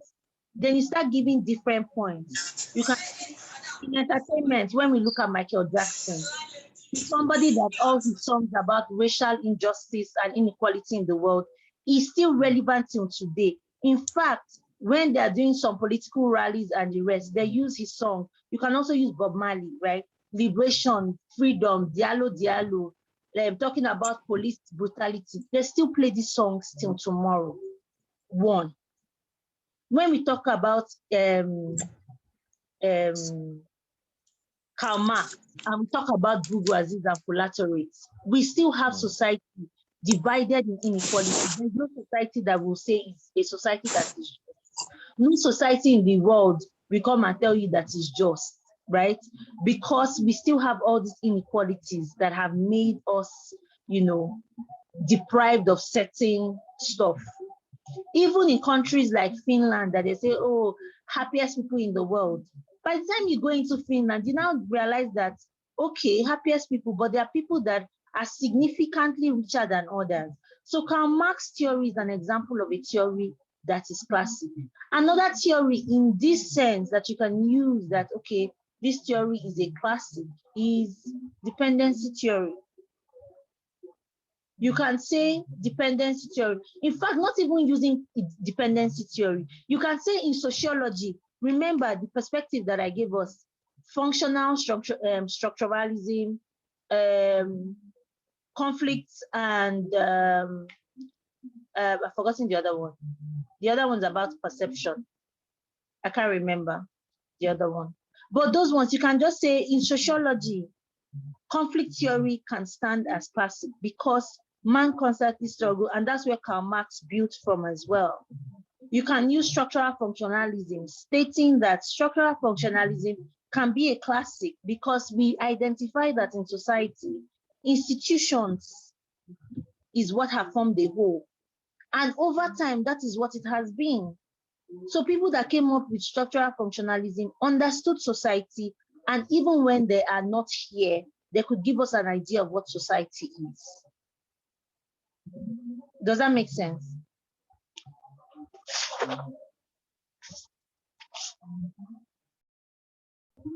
Does that make sense? Yes. think we're good with that. We can go to B now. Okay. Draw illustration from one practical theories demonstrating the Can you relevance of discuss yesterday in some contemporary then development I'll probably challenges. go to the next one. Um, Let's take number 3. what now? Number 4 Please, what B. happened to 4B? Number 4 has B. And everything has A and B safe. Hello? Number So number 4B, she has 4B. already answered it Drawing now. illustration from She has one answered it. She has answered it. It's the same thing now. We have Is talked that a about B repeat? already. We have How talked about. They have now? made Which mention of classical them. Let's go to theory number did she 3. talk about specifically? Are you all of us saying She she has talked about. answered She it? she talked about. She talked about Kamas now.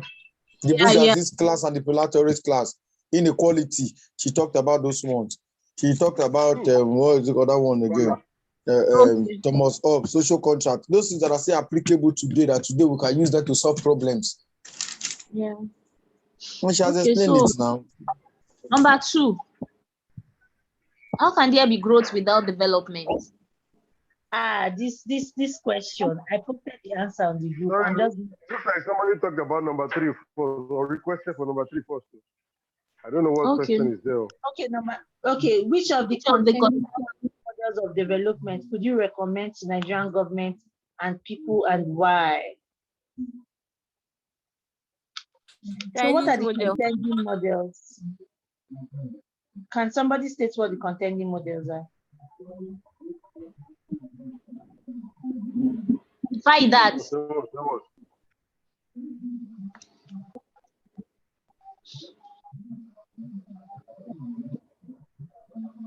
I think that's not on our constant line. I don't know. Down. I'm opening something. Me, I like reading from the internet because it gives me diverse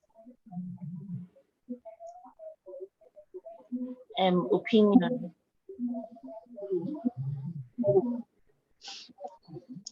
So me, I can't read all this thing quickly. Let's go back. I'm seeing some.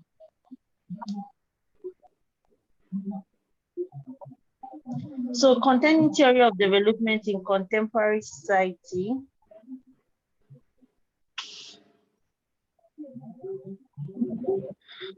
Okay, let me see what the share is. Or more. I won't be able to answer this one now. I have to go and do research and come back. I don't know what she gave us as contending theoretical models. I've not seen it anywhere. So okay. I don't know what to do. That question will be pending. Let's set it aside. I'm sure it is just English anyway. Maybe the contending theory, but it's just English eventually. All right, so is there a 3B, or we move to number 2? No, let's not do 3B. Let's move to number 2, please. All right, let's move to number 2 then.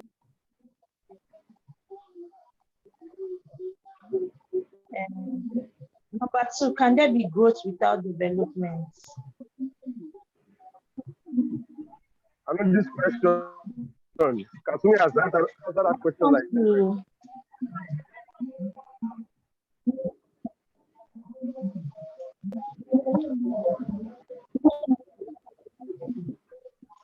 So can there be growth?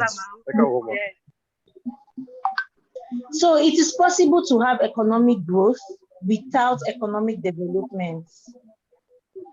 I'm answering number 2. It's possible to have economic growth without economic development.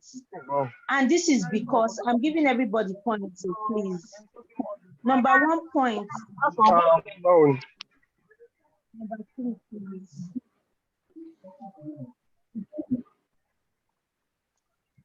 Can you guys hear me? Yes. Yes. Okay. So economic growth without development. Number 1, an increase in gross domestic product. But most people don't see Mute yourself.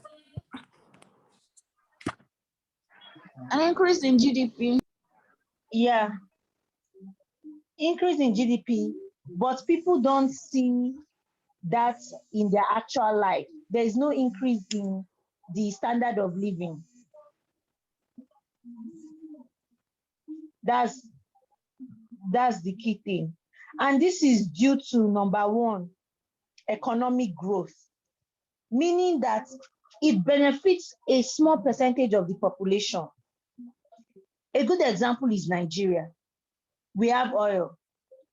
Oil nations are rich. In Qatar, they pay their citizens. In some countries, they are not even working because they have oil, they are paying $2,000. But we are not seeing that happening in Nigeria. Therefore, the average worker does not benefit from the actual revenue from oil, like directly. That's okay, because Nigeria, we have oil exploration. Take, this is your question as a citizen. It's not happening. So, number one, economic growth. We'll keep seeing an increase in our economic growth as long as oil, the price of oil keeps going high, and Nigeria, is still having buyers to buy their oil. We'll still be experiencing economic growth. But when we turn back, bag of beans is 100,000 naira from 70K. So we see that hike in price. Another reason why we will experience economic growth without development is corruption. You can see the country have high GDP, but the benefit of the growth may be siphoned into the bank account of politicians. The money that they are meant to use to build infrastructure in their communities, they are siphoning the money. Or they are using materials that after 2 years, it does not count. Or after 4 years of their term, it does not count. The next person will now come and say, you know what, we want to build another school. The school that person built previously have been burnt down. Stuff like that, or has collapsed because the infrastructure was not nice. Now, another opportunity for another politician to siphon the money. So corruption. Number 3, environmental problem. Producing toxic chemicals can lead to an increase in real GDP. However, proper regulation can also lead to environmental problems, which will now impact the standard of living of people in that country. Remember that when we look at HDI, which is under development, right? Which is under development. We look at HDI. One of the things under HDI is what? Longevity. Another thing under HDI is what? Standard of living. So by the time we are exploring this oil and it's causing health hazard, remember I've been saying access to clean water in these communities where exploration is happening. By the time there's environmental problem in those communities, what then happens? People will now seek for medical attention, right?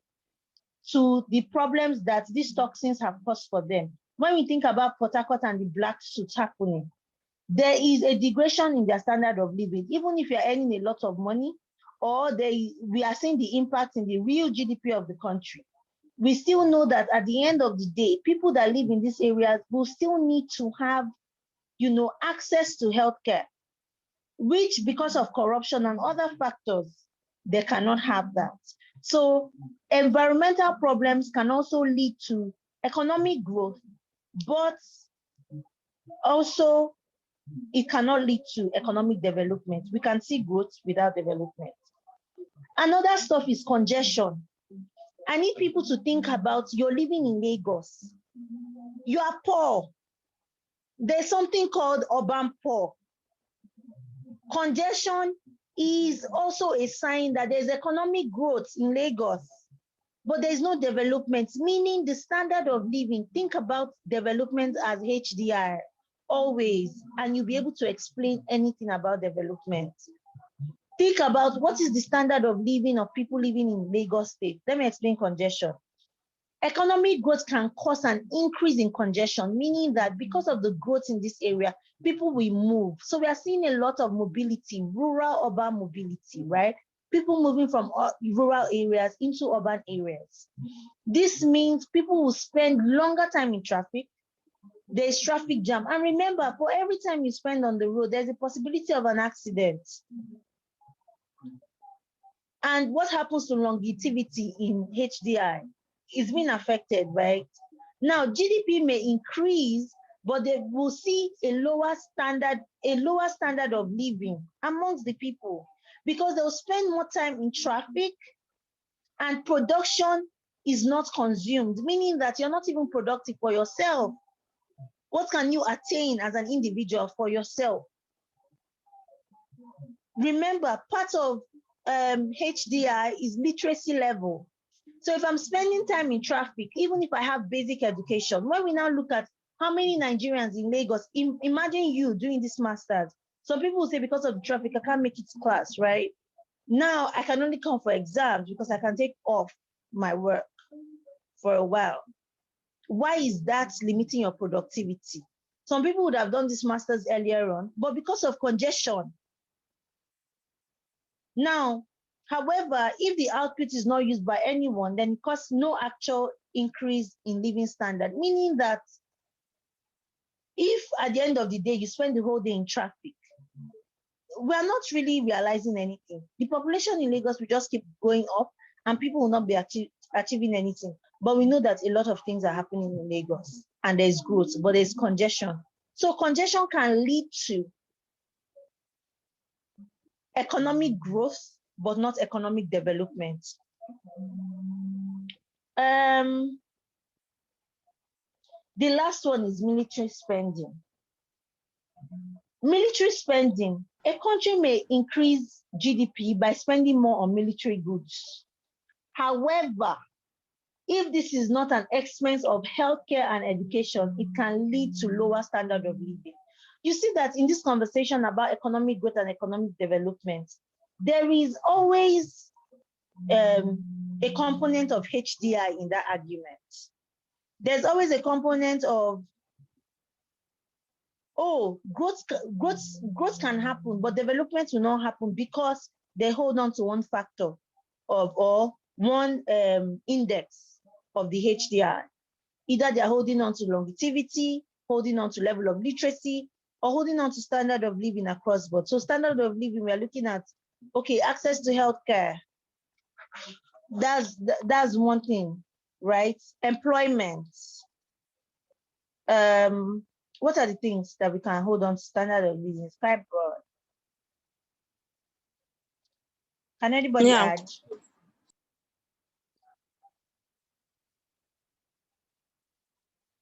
Can anybody add? Okay, so standard of living, life expectancy. Hello. Yes. Standard of living, political stability, standard of living, economic stability, religious freedom, environmental quality, safety, things like that. So when you're thinking of standard of living. So are we good? No, I don't even understand. This one you are mentioning, are they part of? I'm sorry. So I said, when you think about economic growth and economic development, right? We already understand economic growth. Economic growth is the mass. Economic growth is how much did Nigeria receive this year? Oh my God, we received this much. Wow, I can't believe it. And everybody is going to be happy. Economic development is Nigeria received so much this year, but how many people died? How many people are educated? How many people can say that they did not fall ill? Are we done with communicable diseases? Are all our children vaccinated? Are all our youths employed? Yes, Nigeria received this money, but there's a problem. That is what economic development is about. So when you're making that argument of development, economic growth, you say, yes, we can actually have economic growth without development, meaning that in the same Lagos where there is economic growth, there is also high unemployment because people have moved. There is mobility, rural urban mobility. Like people are leaving rural areas, coming to Lagos, and this is happening. Does that make sense? Yes, ma'am. Does that make sense? Yes, please. Okay, I'm just going to send the I'm just going to send it back to the group so that people can read again. So what's the next question? But you are speaking about military. I don't think we have finished like military spending. Is that if they spend more on the military, we can, I don't know. Okay. So you see Nigeria as a country, and think about international politics here for a minute. When we talk about international power, how to get power internationally, we say military spending. So a country can increase GDP by spending more on military goods, meaning that we can spend more on things that will make our military more powerful. We can have, we can purchase nuclear weapons, we can support other countries with it, they can give us money for our own, things like that, right? But if we now look at all of this, okay, I'll use America as an example for this military spending. You hear that, oh, we are doing so much for our military, we are doing this, we are doing that. But the argument people have is, if you have this money to spend on your military, why is it that in America we cannot pay for health insurance for everybody? Does that make sense?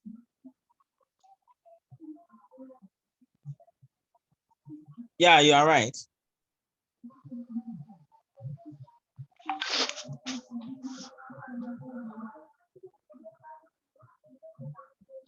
So what's the next question? Me, I want to go and read. I'm not ready for tomorrow. What's the next question, please?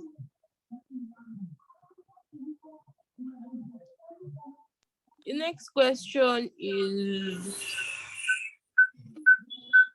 which is a stronger obstacle to economic development in Nigeria, insecurity or corruption? Corruption. You can pick anyone, right? Let's pick insecurity. Because of the insecurity, a lot of companies are packing up and leaving Nigeria, meaning that is resulting to increase in unemployment of youths, right?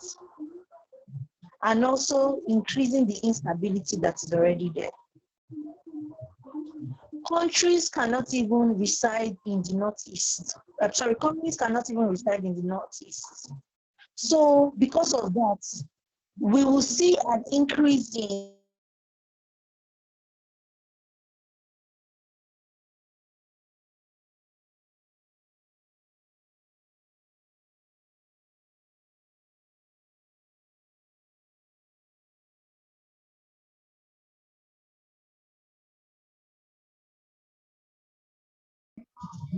So can you guys hear me?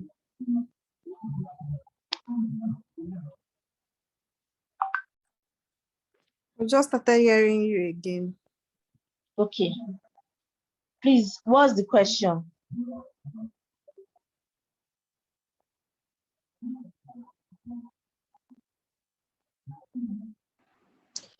Which is a stronger obstacle, insecurity or corruption? Okay. And I said insecurity. Sorry, I didn't know. Let me pick insecurity first. A lot of companies are moving away from Nigeria because of the insecurity happening in Nigeria.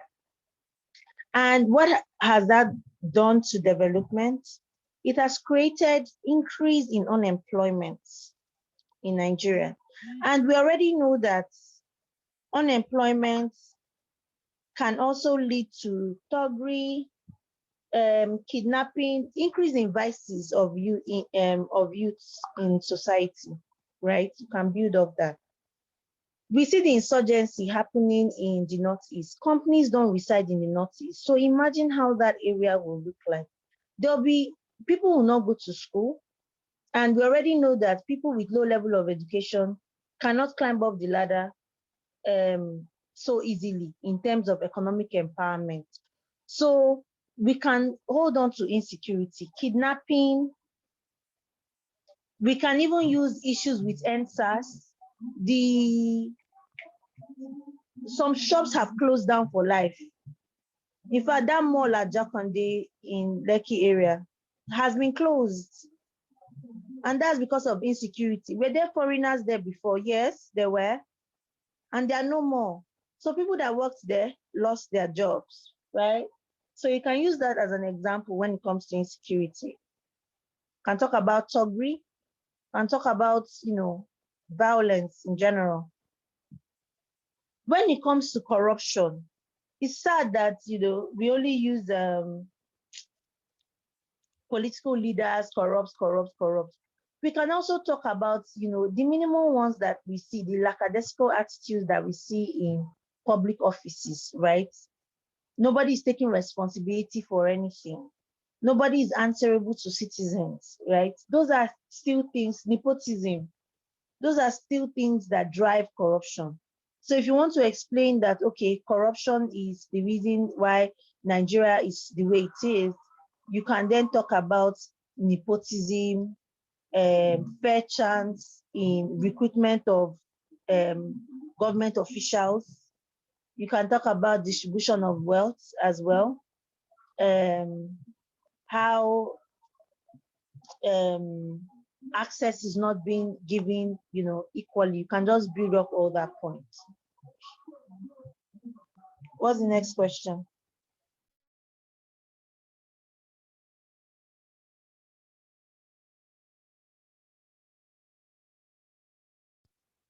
What's the next Question one question? is, what do you consider the core concerns of sociology of development?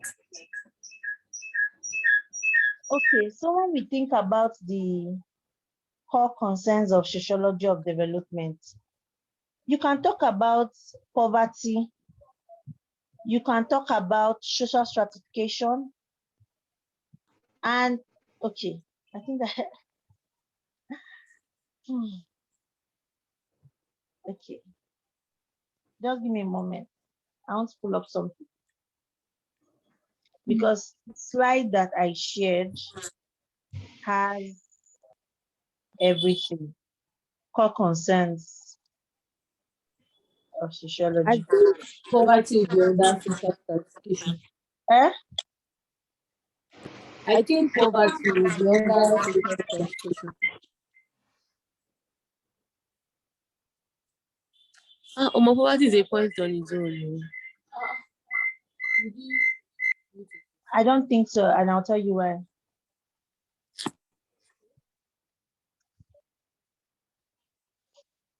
Ooh, where will I get this from? So when we think about poverty, right, we either have absolute poverty or relative poverty. You might be saying somebody in your village might be poor, be like, hey, yeah, this person is poor. But me in Lagos, me too, I'm poor. Because when I look at Abdulrazak, he's richer than me. You understand? He's a chief. So in that case, when you're looking at, somebody in your village, when you look at somebody in your village that does not have at all, the person that is coming to your mind is, okay, absolute poverty. This person does not have. Relative poverty is if that person in your village is looking at you and Abdulrazak, or looking at me and Abdulrazak, the person will be saying, hey, yeah, Katumi has, just that she does not have up to Abdulrazak. You understand? That's now relative poverty. Now, sociology of development is concerned with that disparity between the person in the village, Katsumi and Abdulrazak. That why is that poverty happening? And I think it was in, the presentation that I talked about, poverty, and I said somebody gave like different types of poverty. There's relational poverty, depending on where you find yourself. I'm trying to, I think it's in the other past question, I it's in the other material that core concerns is there. You people will exhaust me for run. While social stratification is different. Social stratification means it refers to categorizing society to its people's ranking in social economic tiers based on factors like wealth, income, race, education, and power. When we are talking about social stratification, we are saying that, okay, you know what? If we get, I come from a family that we are poor, but we can make this happen. We can change our status in society. For me, social stratification means your social standing, your status in society. That is social stratification, where you have been placed. There's one of my friends, Ife. She's always saying everybody knows their class. You know if you are a low class, you know if you are middle class, you know if you are upper class, you know. Everybody knows their class. Now, that knowledge of your class is called social stratification. It's not poverty. Does that make sense?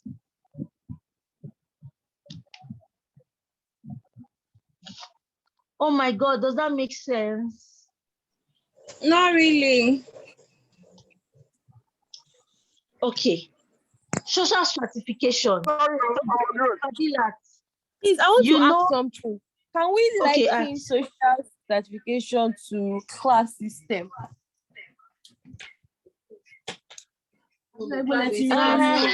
Yes. When she meets social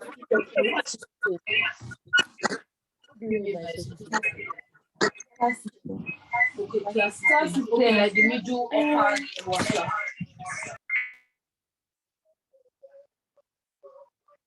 Hello, sorry. Is it possible for you to help us pull out? You said you have a document on it.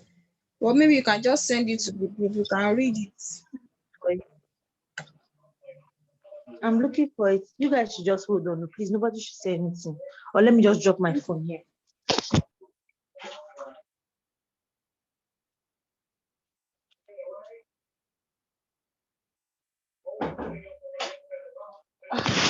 Harry, do you see my blue book? No. My blue book. No, that's not. No, that's not it. Okay, don't worry. I think I have an idea.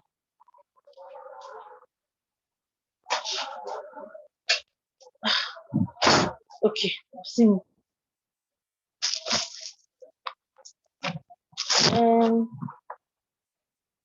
Sociology. I wish someone can just break my head and everything will just enter. It's there. It's inside there. Don't know why I have to suffer. Okay. Okay, core concerns of sociology.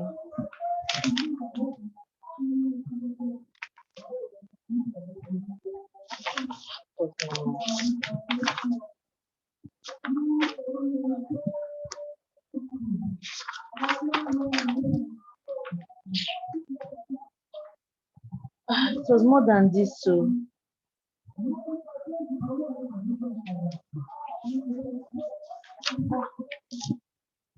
it was way more than this.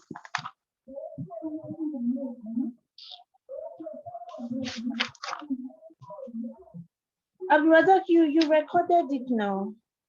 You recorded that class, right? I don't know if you can share it. So I'm looking for it.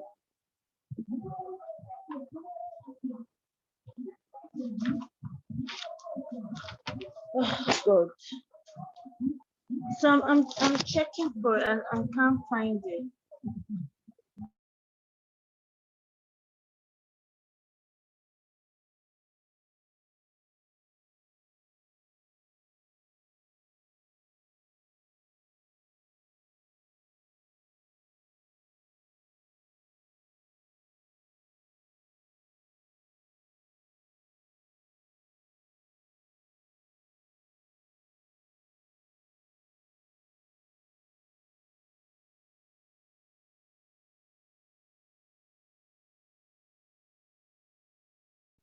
I know there are about 8.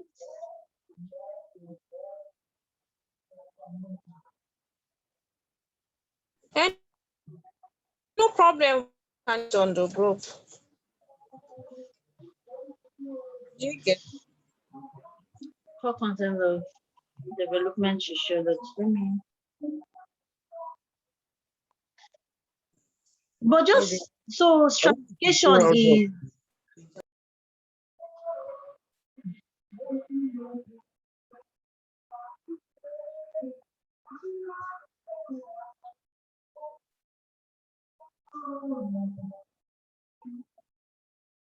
so I can't find it. So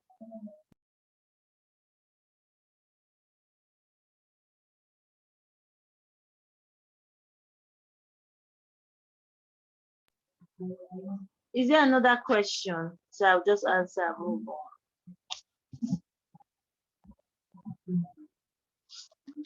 Let me So the see. second question is, in order for sociology, is it in, or is a continuation of the first one? What are the concerns? Now the second one is now, is it in order for socially and sociologists to develop a concern for development? Yeah. So you said, is it possible? Is that what you're saying? Is it in order for sociology and yeah. sociologists to develop a concern Yes. for development? Yes, it is. And the reason it is because if they don't have all this index, then they cannot make an argument that a nation is not being developed.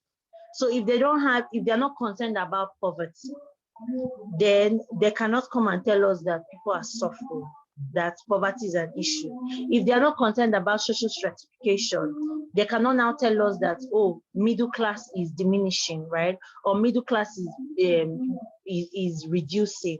They don't have an argument. So because of the concerns of sociology of development, we can then look at countries and pick out key things that needs to be Wait, areas of sorry, I focus. want to ask you a question. Can we use all the factors under economic development for this number one? What do you mean by factors? Like standard of living, mortality rate, all these things, can we use them for number one? Yes, yes. But I'm going to look for the real thing.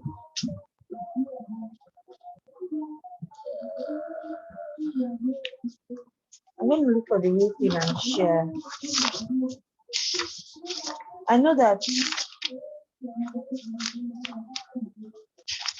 I don't even know how I managed to do this thing away like this. I know that consensus, social integration, social cohesion, basic necessity. I'm seeing it in this.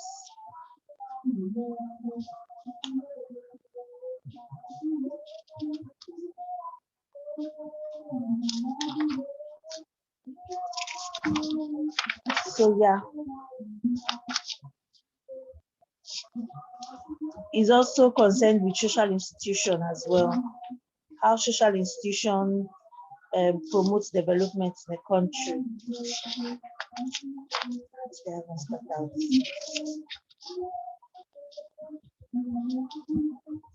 So I want to run away. Ask questions. Thank you, you have tried. Thank you. You have really tried, though. Thanks so much. Kafila, are you going to school?